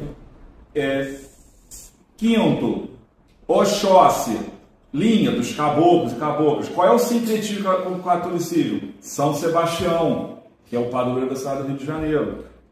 Caboclos e caboclas, índios, boiadeiros, etc. Sexta linha, sexto orixá, Iori. Linha, crianças. Qual o sincretismo? Cosme e Damião. Crianças, meninos e meninas de todas as raças. Isso aqui é uma coisa muito importante, né? E não como que às vezes erradamente comenta aí. E a sétima linha, Iorimá, que é a linha dos pretos velhos, das almas. Aqui, sincretismo, São Benedito. Aqui, pretos e pretas velhas, de todas as nações. Obrigado. Aí um ponto muito importante que eu debatia muitos anos atrás, 10 anos atrás, eu debati isso com o Paulo. Pô, Paulo, não é possível, não pode ter. Cadê a Santa Bárbara, que eu sou devoto, e até cadê a Yansan, que eu gosto muito, ponto, até me arrepio? Ele foi, então, vamos colocar aqui essa outra literatura que variou. Dependendo da vertente da Umbanda, as linhas podem variar de número, geralmente entre 7 e 9. Uns vêm 8, outros vêm 9. Aí, nesses casos, o que se inclui? Inclui-se as linhas de Ansan, que é a Santa Bárbara, que eu sou fã, e a linha de Nanã. Quem é Nanã? Que tem muita dança para Nanã. É a Santa Ana, a avó do menino Jesus. Só fazer um comentário rápido. Sabem desse detalhe. Pode criar um nó aí na cabeça de alguém? Nem sei se está criando. Vocês estão vendo aqui que esses nomes que estão aqui nesse quadro são os nomes dos orixás. Tá bom? Não é nome de linha. Porque vai ter gente que vai falar assim, ué, mas aqui embaixo, ao invés de Iori, não tinha que ser Herê? E aqui no lugar de Orimá, não tinha que ser Almas? Isso. Porque diz respeito a Preto Velho, a criança? Não. A gente está falando dos orixás. Tá? Importante. Obrigado. Gente, entramos então no último, para fechar com chave de ouro, o último item, que é justamente que a gente não podia chegar até aqui sem passar por toda essa parte do contexto. E agora vocês vão entender muito rapidamente essa diversidade. Por que a Umbanda é tão rica e diversa? A diversidade de rituais da Umbanda. É muito comum ouvirmos de pessoas que não são umbandistas que a Umbanda é uma grande confusão. Algumas chegam a falar que a Umbanda é a casa da mãe Joana, onde cada um faz o que quer. Eu escutei isso também. Não conseguem entender o motivo de um terreiro não utilizar atabaques, enquanto outros utilizam. Outros usam roupas coloridas, enquanto outros usam somente o branco. Outros não trabalham com Exus, enquanto outros fazem questão de trabalharem.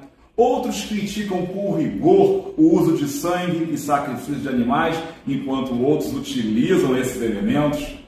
É comum os comentários de que determinada casa não era de Umbanda, e outros falavam que determinada casa era mais forte que a outra. Enfim, fica aquele debate que a gente comentou ontem, na abertura, né? Por que a pessoa tem que entender? Você vai no centro de roupa colorida, que fica... Eu acabei de esquecer de falar isso ontem também.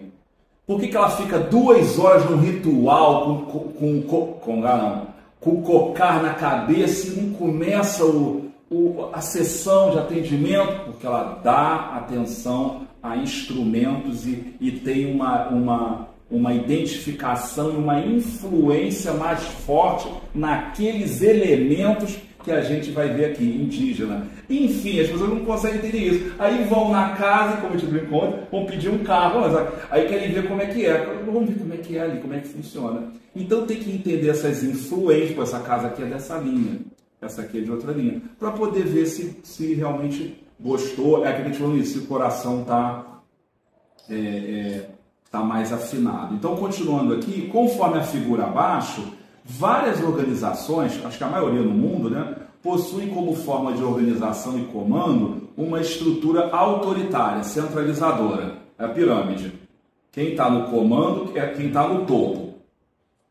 Igrejas, centros espíritas, alguns exemplos, a Igreja Católica, o Papa, Igreja Protestante, o pastor, a interpretação da Bíblia. Eu vou sair um pouco para vocês entenderem sem querer polemizar. A China, o Xi Jinping, a Rússia, o Putin, estrutura autoritária, o cara está lá 20 anos no poder. Não estou criticando ninguém. É assim que funciona, não só essa estrutura centralizada autoritária, que a gente estuda nos livros de administração, economia, não só na parte das instituições humanas, religiosas, mas nos países, nas empresas. É assim que funciona de um modo geral. Dificilmente você vê uma estrutura mais democrática. Existe, claro. Tem em casa, né? Tem mais, vamos ver. Sempre vai ter uma autoridade. Já na Umbanda, o conceito de organização pode ser o seguinte. Aí vamos para esses pontinhos aí. E André, eu não estou entendendo, vou explicar. Vamos explicar. Vejam bem, gente. Ficou um pouquinho mais claro, porque a impressão está um pouquinho mais clara? Vejam bem, existe um quadrado no centro com vários pontinhos e existem 4 vetores. Quem não sabe o que é vetor? Vetor são essas setas grandes aqui. Tem um vetor de cima, seta grande, africana, um vetor de um lado católico, essa aqui, né? Um vetor do outro lado indígena e um vetor embaixo espírita, que são as influências da Umbanda. Imaginem que esse quadrado aqui seja uma cidade ou um país. E cada pontinho preto desse é um centro espírita. Então a gente pegou, localizem por favor, que está apagadinho. Tem um pontinho em frente ao católico, 1. Botem aqui 1. Olha esse que está aqui, por favor. No 2 é o de cima, que está, como eu falei, tá um pouquinho apagado. O 2 está em frente, é o pontinho ao centro, em frente ao vetor africano. Localizaram? O 3 é o centro, em frente ao vetor espírita. É o que está embaixo aqui, esse é o 3, ó. Está mais próximo aqui ao vetor grandão espírita. E o quarto centro, pegamos só 4 exemplos, e tem milhares de centros no país, em cada cidade, né? O quarto centro é esse pontinho que está aqui no vetor indígena. Entendeu? Então aqui, essa planta mostra os centros e eles mais perto das influências dos vetores de católico, africano e espírita, que são os principais. Agora vamos ler cada um desses centros pegos como exemplo. O terreiro 1, ele está ligado a quem, gente? Mais próximo, em frente a quem? Ao vetor? Católico. Católico. Olha como é que esse terreiro. O terreiro identificado como 1 tem uma forte influência católica, ele tem forte influência de elementos católicos. São terreiros que possuem no Congá muitas imagens de santos, anjos, arcanjos, Jesus, Espírito Santo, etc, etc. É comum nesses terreiros as festas para São Jorge, Nossa Senhora Aparecida e demais santos católicos. Os pontos cantados sempre relacionam os orixás aos santos e muitos chegam a afirmar que o santo e o orixá são a mesma coisa. As cerimônias são semelhantes aos da igreja, eles repetem muito, fazem uma correlação.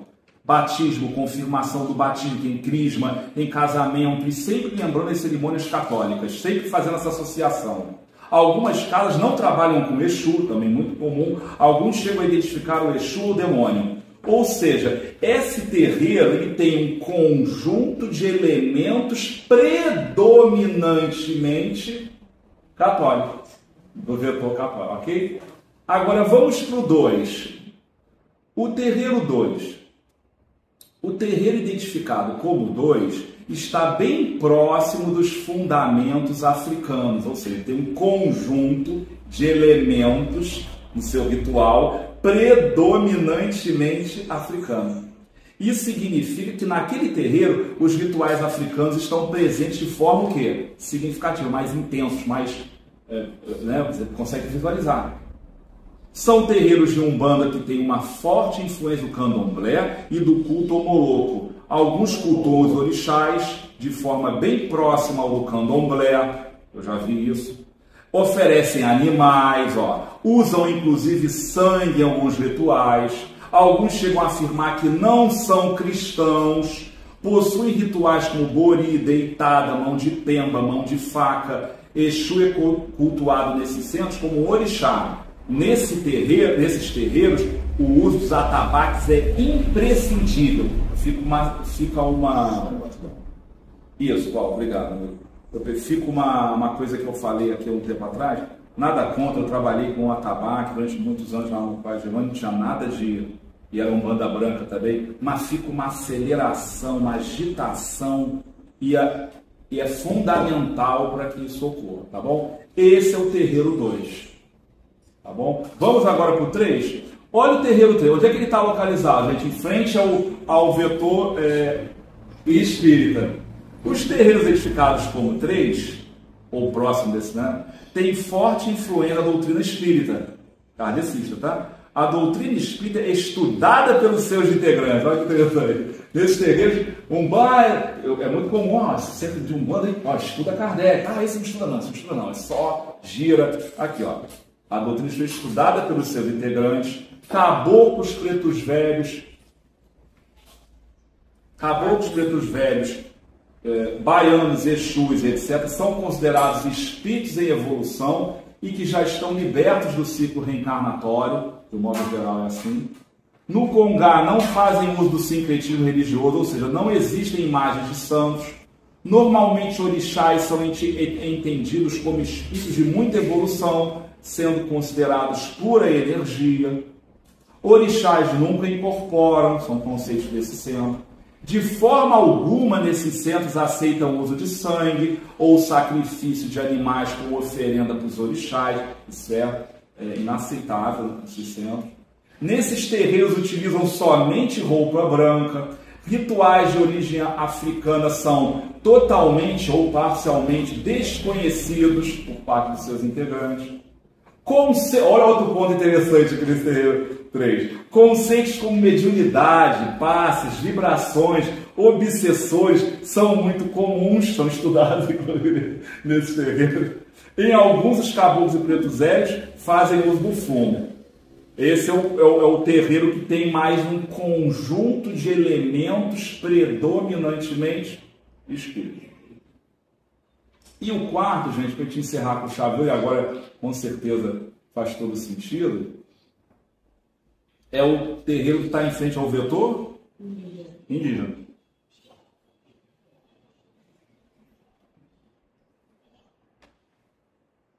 Nesses terreiros, a presença de rituais de origem indígena é muito forte. Normalmente, caboclos comandam todos os trabalhos. É muito comum também a forte influência, né, do Oxóssi. É comum o uso de charutos para defumação ou pagelança.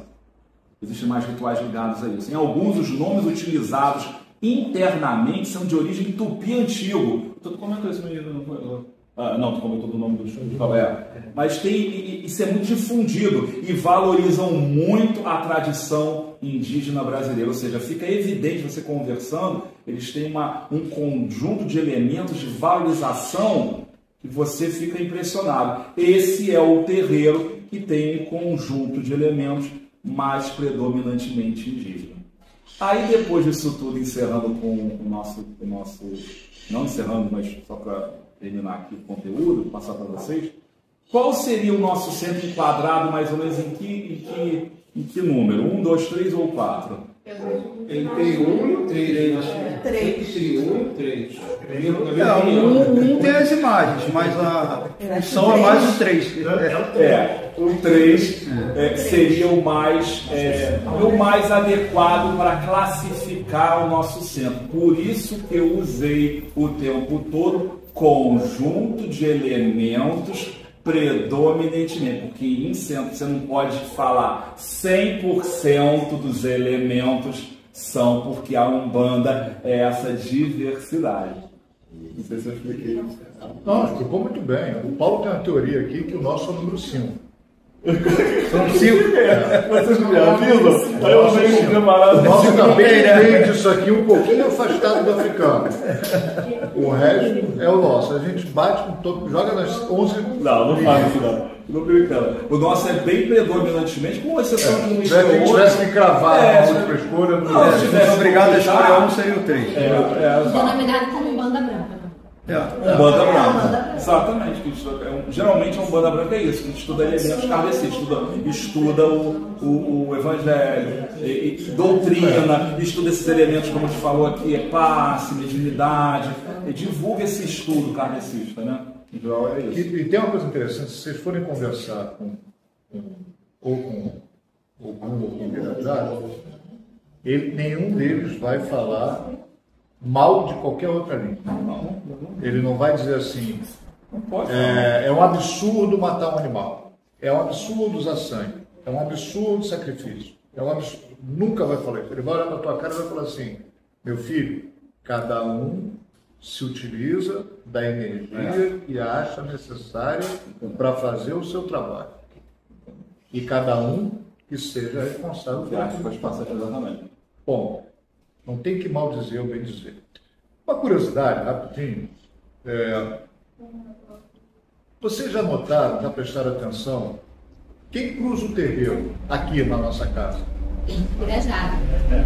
Pirajara.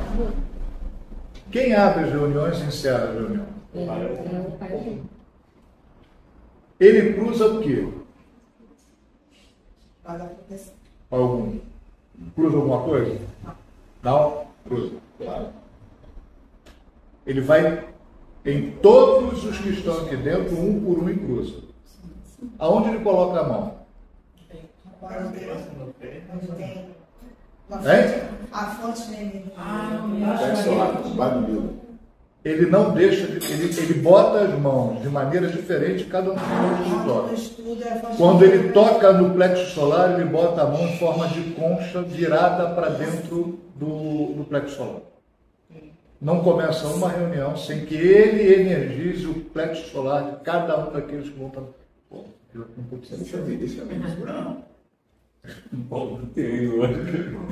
Perceberam? Por que lá atrás eu falei, nada acontece à toa? Vocês precisam prestar atenção no que está acontecendo. Aquilo que parece que não é nada, é fundamento. E este local em específico também acontece muito em algumas incorporações, que a vibração que você sente vem por ali, entra por ali. Você entendeu? Tem uma sessão que te explica isso. Eu não sabia isso. Entra só como curiosidade mesmo para vocês, entendeu? Então assim, ele vai direto no chakra de cada um daqueles que está aqui. É só isso, ele vem para fazer isso. Perguntar se está tudo bem, como é que estão as coisas, estão precisando de alguma coisa, coordena. Suave nada. Oi? Suave nada. Tem um suave Mas entenderam como é que funciona? E aí depois vem Caboclo Birajara, cruza o terreiro, faz as indicações que tem que fazer e vida que segue. Tá? Espera que o João vai dar uma pergunta ali, João. Não sei o que é assim, suave na nada. Pergunta aí. Ele faz assim na testa. Tem que fazer esse ritual. Não, para botar a mão no plexo solar, não entendi. Não, ali ele sente a energia do médium. Lembra o seguinte, é como se fosse uma troca. Você lembra o seguinte, um dia quando você estava lá na casa da sua mãe, qual a ligação? Não era através do umbigo? Então ali, teoricamente, é onde está a energia da sua vida. Ali, como você chega ao centro espírita, ele vê ali, quando ele bota a mão aqui, assim, próximo, no plexo solar aqui, ele está vendo como você está naquele dia, se você está preparado para servir de instrumento, se você está precisando, antes de trabalhar, fazer algum tipo de tratamento. O plexo solar não, o plexo solar é o seguinte, mesmo que a gente já teve, estamos lá nos nossos 7 centros de energia, tá? Aonde o principal nosso, assim, encarnado, assim, você consegue ver mais rapidamente a sua situação, é o plexo solar. Por quê? O mental é a tua mente. Se a tua mente está contaminada, o teu plexo solar já diz logo. Porque não são centros de energia independentes. Né? Na verdade, isso só fala de 7, mas tem mais de 7. Aonde cada um deles tem lá um sensor, fosse um sensor. Quando ele vai lá no plexo solar, ele já sabe. E quando ele bota a mão aqui na testa, é por um simples motivo. Tá? Lembra o seguinte, você já viu, todo mundo já deve ter ouvido falar do terceiro olho. O terceiro olho é o quê? Da inspiração, da intuição. Enquanto você, digamos assim, não conhece a mediunidade, você vive da sua intuição. Está pegando fogo, você sai correndo. Quando você começa a exercer a mediunidade, você já vai usar a inspiração. E para você usar a inspiração, você tem que estar equilibrado. Então, seria quando ele coloca a mão na tua testa, também para verificar se você está em equilíbrio, para poder exercitar naquela sessão o trabalho que deve ser feito. Tá? Cada um dos nossos centros, centros de energia, nosso nome, eu esqueci. Nosso chakras, ele tem um fundamento e uma situação específica. Se você pode ver até mesmo a questão de passe, né? Quais são os locais que o pessoal toca, tem uma forma. Se você tomar um passe por doença, tem determinado chakra que é o mais vibrado. Se você tomar um só para harmonizar, tem outro, e assim por diante. Eu venho perguntar uma coisa? João, vai fazer só uma pergunta que eu fiz ontem. Entenderam por quê? Eu perguntei isso ontem. Por que todo mundo que entra aqui teria que assistir a Umbanda e sua diversidade? Porque a gente está procurando um centro de roupas coloridas, tem a Tabaque, que fica 2 horas no início cantando 6, 7 pontos para cada. E não é aqui. Não vai encontrar isso aqui. É isso que eu não é errado, tá? Não. É linha de trabalho. Esvaziamento. Exatamente. Não tem certo, não tem errado. Tem adequado. Aquilo que se adequa a cada casa, a cada um que coordena a casa. É isso. Exatamente. Então, é por isso que a gente tem que entender. As pessoas vão tateando, vão ver qual é. E teria que entender isso. Então, por isso que o Alexandre bate toda a sessão há anos. Gente, venham amanhã para entender o fundamento da nossa casa, como é que a casa trabalha. A questão do atabaque, para mim, foi bem. Só esse exemplo, tem outros que o Paulo sempre comentava. A gente vinha de linha de atabaque e eu sempre achei que o atabaque agitava muitos médios. Mas a gente acha isso, aqui tem casa que só funciona bem com atabaque. E não para a noite inteira. Cara, maravilha, se faz um bom trabalho, aprendi isso com ele. É importante para eles, cara. Vai lá, não tem. E tá tudo bem. E tá maravilha. Não tá tudo bem, não, tá tudo ótimo. Aqui a gente não usa. Ó, já veio uma pessoa aqui, que talvez aqui ninguém conheça, mas uma pessoa que veio através de um outro local que eu frequento, que veio 2, 3 vezes, depois parou de vir, e aí eu nunca perguntei por que não vem, não pergunto. É a escolha de cada um, veio porque quis e não veio porque quis, do mesmo jeito. Aí um dia essa pessoa veio me procurar e falou assim, pô, eu queria te dar uma... Sim. Não voltei lá porque, assim, cara, fui lá 3 vezes, ninguém mandou fazer nada, ninguém mandou ir numa encruzilhada, ninguém mandou eu arriar nada, ninguém mandou fazer nada. Eu falei que você foi na casa errada. Errada para você, não é essa casa que você precisa, não é isso que te satisfaz, não é isso que te agrada. É que você escolheu um lugar que não trabalha com essa forma de visão, não tem essa visão. Procure um outro lugar que você vai se sentir bem, mas não deixe de procurar. Exatamente. Segue na tua busca. Vai a algum lugar que faça, que haja da forma como você necessita para se sentir bem. O que você está buscando é alguma coisa que agrade a você e não que você precise. Então, até porque faz mudar depois uma coisa que eu aprendi, tem que respeitar, e o seu batimento, respeitar o momento dos outros. Aquele momento da pessoa, ele não está entendendo isso. Pode ser que daqui a 1 ano, 2, ele já entenda. Aí tu vai atropelar o momento da pessoa. Então, o que é importante é só assim, interessante que a gente tem que... Não tem certo. Exato. E não tem errado. Posso dar um exemplo pessoal? Tem o adequado para cada um. Não só pode um exemplo pessoal. Eu venho de uma banda traçada que tocava Angola, que tinha os rituais do atabaque, tinha cortes, tinha mão de faca. E eu sempre gostei muito. Eu gosto da vibração dos orixás. Porém, aqui eu tive que entender o que é o centro espírita, vou falar.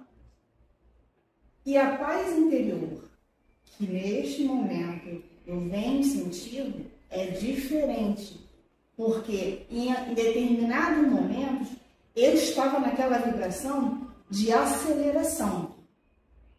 E eu precisei desacelerar no meu interior, porque não estava me fazendo bem, eu estava tão acelerada daquela forma.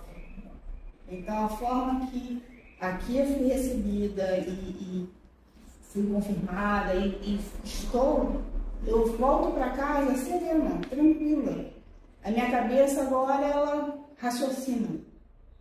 E isso, para mim, é assim, importantíssimo. Cada um faz...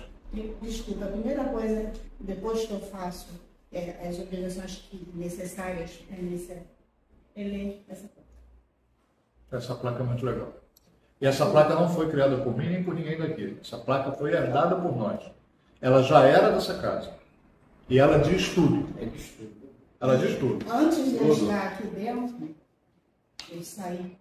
Para quem não está vendo, a placa diz curar alguns, aliviar muitos, consolar a todos. Que eu acho que é perfeito. Independente da situação. Assim, ó, quer ver uma coisa que você está falando? Estou preocupado com a hora, mas acho que vale a pena falar. Você está dando um depoimento de que você foi de uma linha aonde de corte, tudo, e que cumpriu um papel na tua vida, na tua religiosidade, na caminhada, na jornada da tua religiosidade, que talvez sem isso você não tivesse hoje aqui. Então teve um papel para você fundamental, como continua tendo para outras pessoas. E olha que coisa legal, isso te trouxe para cá. Hoje você está bem aqui. Pode ser que mude amanhã, mas hoje você está bem aqui. Tem uma pessoa por quem eu tenho um carinho enorme, absurdo, e me ajudou muito, não é você não. Me ajudou muito lá atrás no início, me ajudou muito. E estava afastada da religiosidade dela, estava longe da religiosidade dela. E aí quando ela soube que eu estava começando o meu trabalho, começando a minha jornada, ela começou a ir. Ela é de nação, sempre foi, QED. Se ela ver isso aqui, ela vai saber, todo mundo já sabe do que eu estou falando, só não quero falar o nome. E ela caminhou comigo, me ajudou muito, fez tudo que pôde, voltou a frequentar uma casa espírita, até que teve um momento que ela virou para mim e falou assim: você cumpriu a missão da minha vida que tinha que cumprir. Você devolveu para mim o meu desejo religioso. Porque ela estava afastada, estava parada.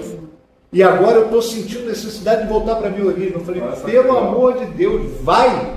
Esse exemplo foi bom.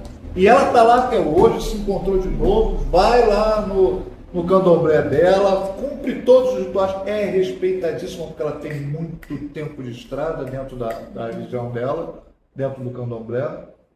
É uma EQED de mão cheia. Está lá. Você vê como é que os caminhos... É o caminho inverso do teu. Isso. Né? Ela veio para a nossa casa, ressurgiu toda a necessidade religiosa dela, ela reviu toda a importância daquilo que tinha, a saudade daquela que a origem dela veio, e ela voltou para a origem dela. Ela usou como caminho, como trampolim, como você também usou. Então é assim que as coisas funcionam. Por isso que eu falo que não tem nem certo nem errado. É isso. Tá? Maravilha, gente. Bom, eu não sei se a gente encerrou essa etapa.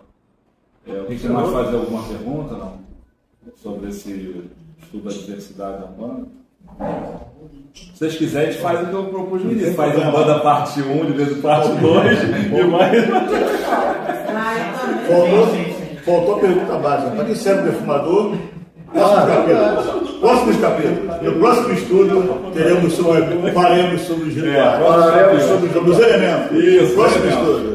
Certo? Menos trabalho. Olha só, o combinado era que vocês escolhessem. Eu já escolhi por ele. Não, já estava escolhido.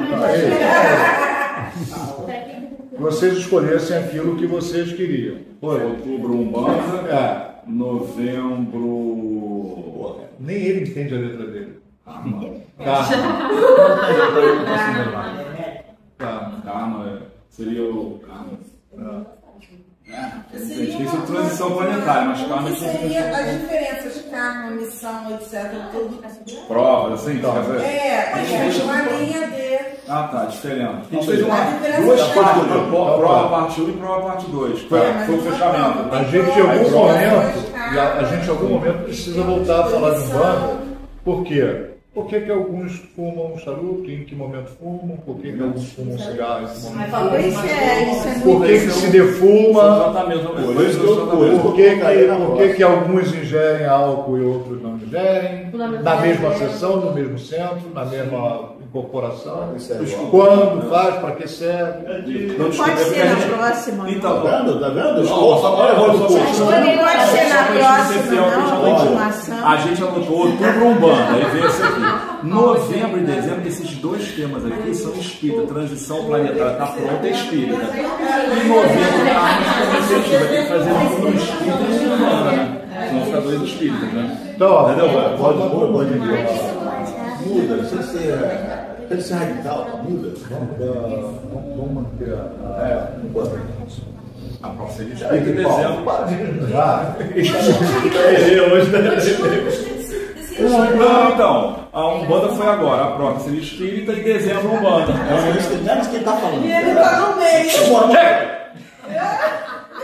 Gente, a gente vai continuar na mesma linha, porque como vocês estão escolhendo, vocês agora, a maioria se manifestou em continuarmos em fundamentos da Umbanda, para entendermos essa... A gente na próxima vai manter e vai falar sobre os fundamentos da Umbanda, as energias que são trabalhadas.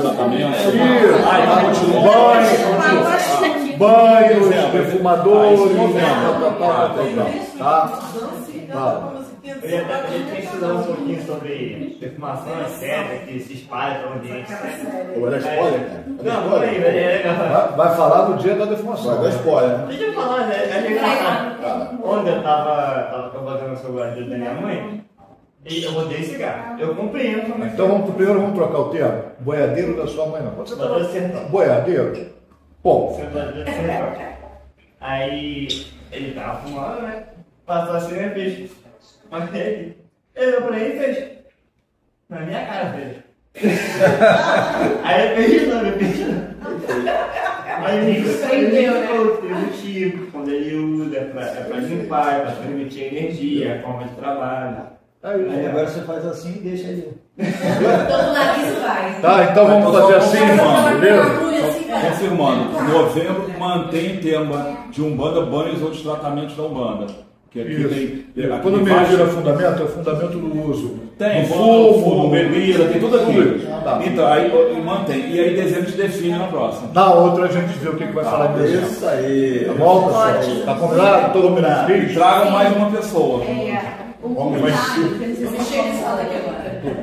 Um detalhe que eu não sei se tem como incluir nesse tópico, que será o próximo dos rituais e tudo mais, sobre a ceromancia, sobre o significado da queima da cera. Sobre o que eu não entendi? Eu acho que se chama ceromancia, que é o significado da queima da cera da vela. Porque a vela... A gente vai falar sobre vela. Talvez não tão especificamente como você está falando do significado da queima da cera da vela. O título é Elemento de Trabalho da Umbanda. Vai falar de tudo isso. Vela, reza, oração. Combinado? Às vezes não fica nem assim. A gente já contratou o rapaz que vai quebrar aquela parede lá, puxar para lá para poder botar mais 2 fileiras de cadeira. Não, bota aqui agora.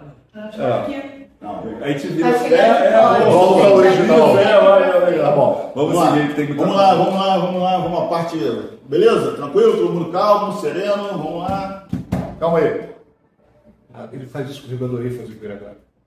Gente, vocês, sério mesmo, vocês entenderam por que eu falo sempre, venham?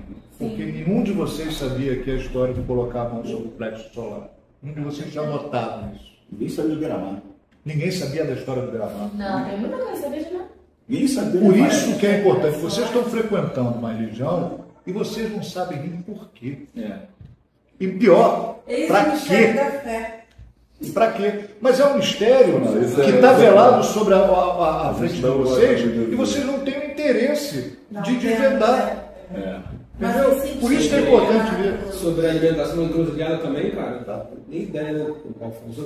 Paulo, a gente já falou isso no nosso Então vamos lá, agora vamos conseguir, senão a gente não vai sair daqui hoje. Eu li no livro de fala de Umbanda que... Beleza? Vamos lá, pessoal. Vamos acalmar o ambiente, vamos ficar quietinhos agora.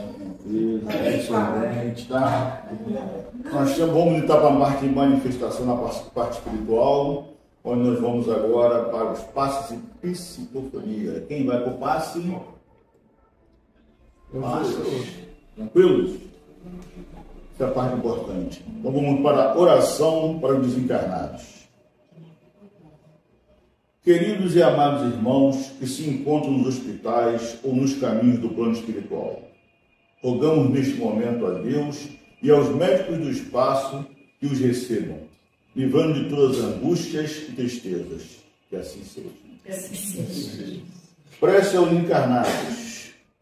Pai de infinita misericórdia, queridos amigos do plano espiritual, pedimos que olhai estes nossos irmãos que se encontram enfermos e presos em qualquer situação ou razão, que eles possam receber as graças de acordo com os seus merecimentos. Que assim seja. Prece aos suicidas, o cara Alexandre. Vamos pedir aos todos bons trabalhadores, os trabalhadores de Jesus, que possam socorrer, ir de encontro aos nossos irmãos suicidas, para que eles juntos possam encontrar o arrependimento e retomar sua jornada com o amor derramado sobre eles de nosso Mestre Jesus. Que os médicos do espaço e os povos de cura possam atender a todos, encarnados ou desencarnados, de acordo com a sua necessidade e merecimento. Hoje, infelizmente, não temos leituras psicografadas, mensagens psicografadas. A anteninha estava baixada. O quê? Isso aí. Fluidificação da água.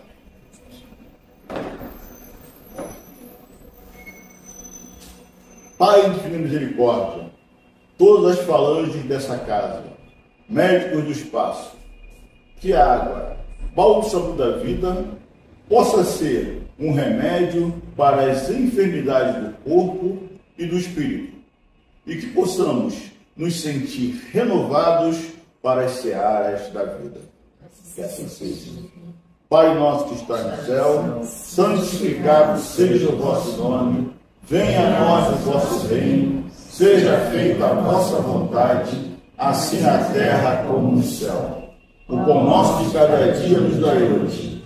Perdoai as nossas ofensas, assim como nós perdoamos a quem nos tem ofendido. E não nos deixeis cair em tentação, mas livrai-nos de todos os males, que assim seja. Vamos aos avisos, comunicados. Avisos, recados, comunicados. Que alegria, né? Aí, acabou. Deixa ele cantar, ele está cantando, deixa ele cantar.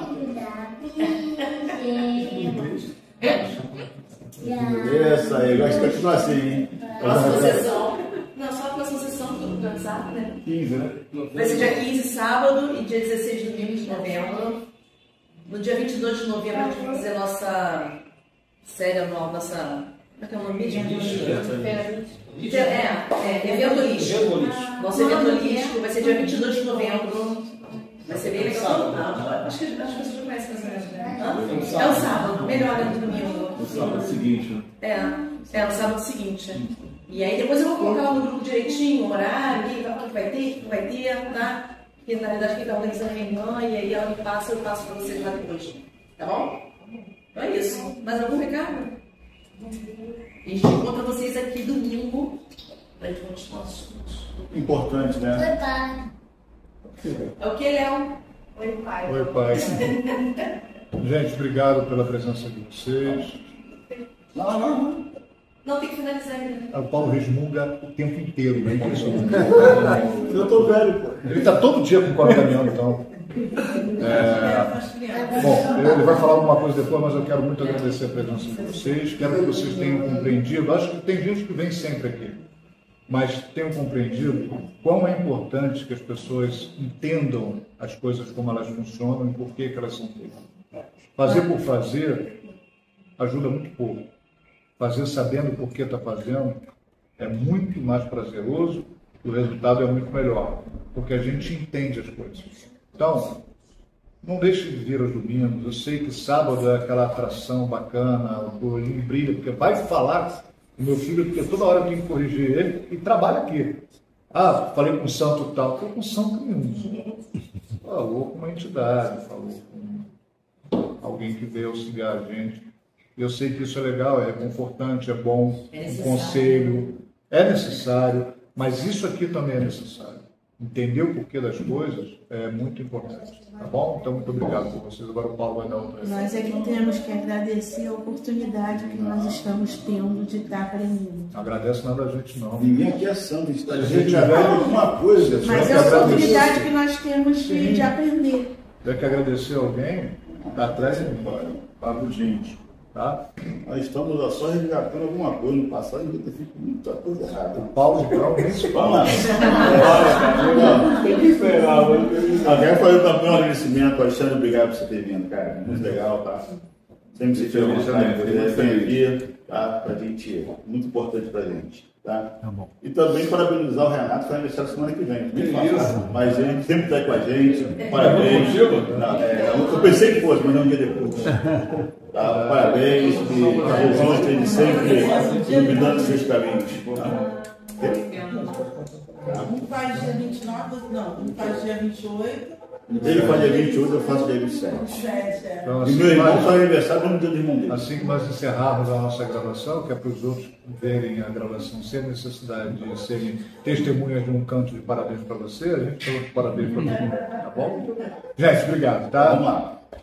Encerrando, Pai de misericórdia, Jesus, nosso irmão maior, pode terminar? Vamos agradecer a Jesus, agradecer toda a boa espiritualidade, agradecer a todos aqui que estão aqui, encarnados e desencarnados, agradecendo a inspiração, a intuição. Pai de misericórdia, Jesus, nosso irmão maior, toda a boa espiritualidade que está, agradecemos a inspiração no trabalho de hoje, pedindo que nos proteja e nos oriente no retorno ao nosso lar, na nossa semana, no nosso mês.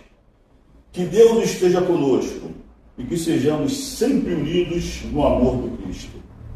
Que assim seja, vamos em paz, que Jesus nos abençoe. Que assim seja. Salam aleikum. Namastê. Namastê.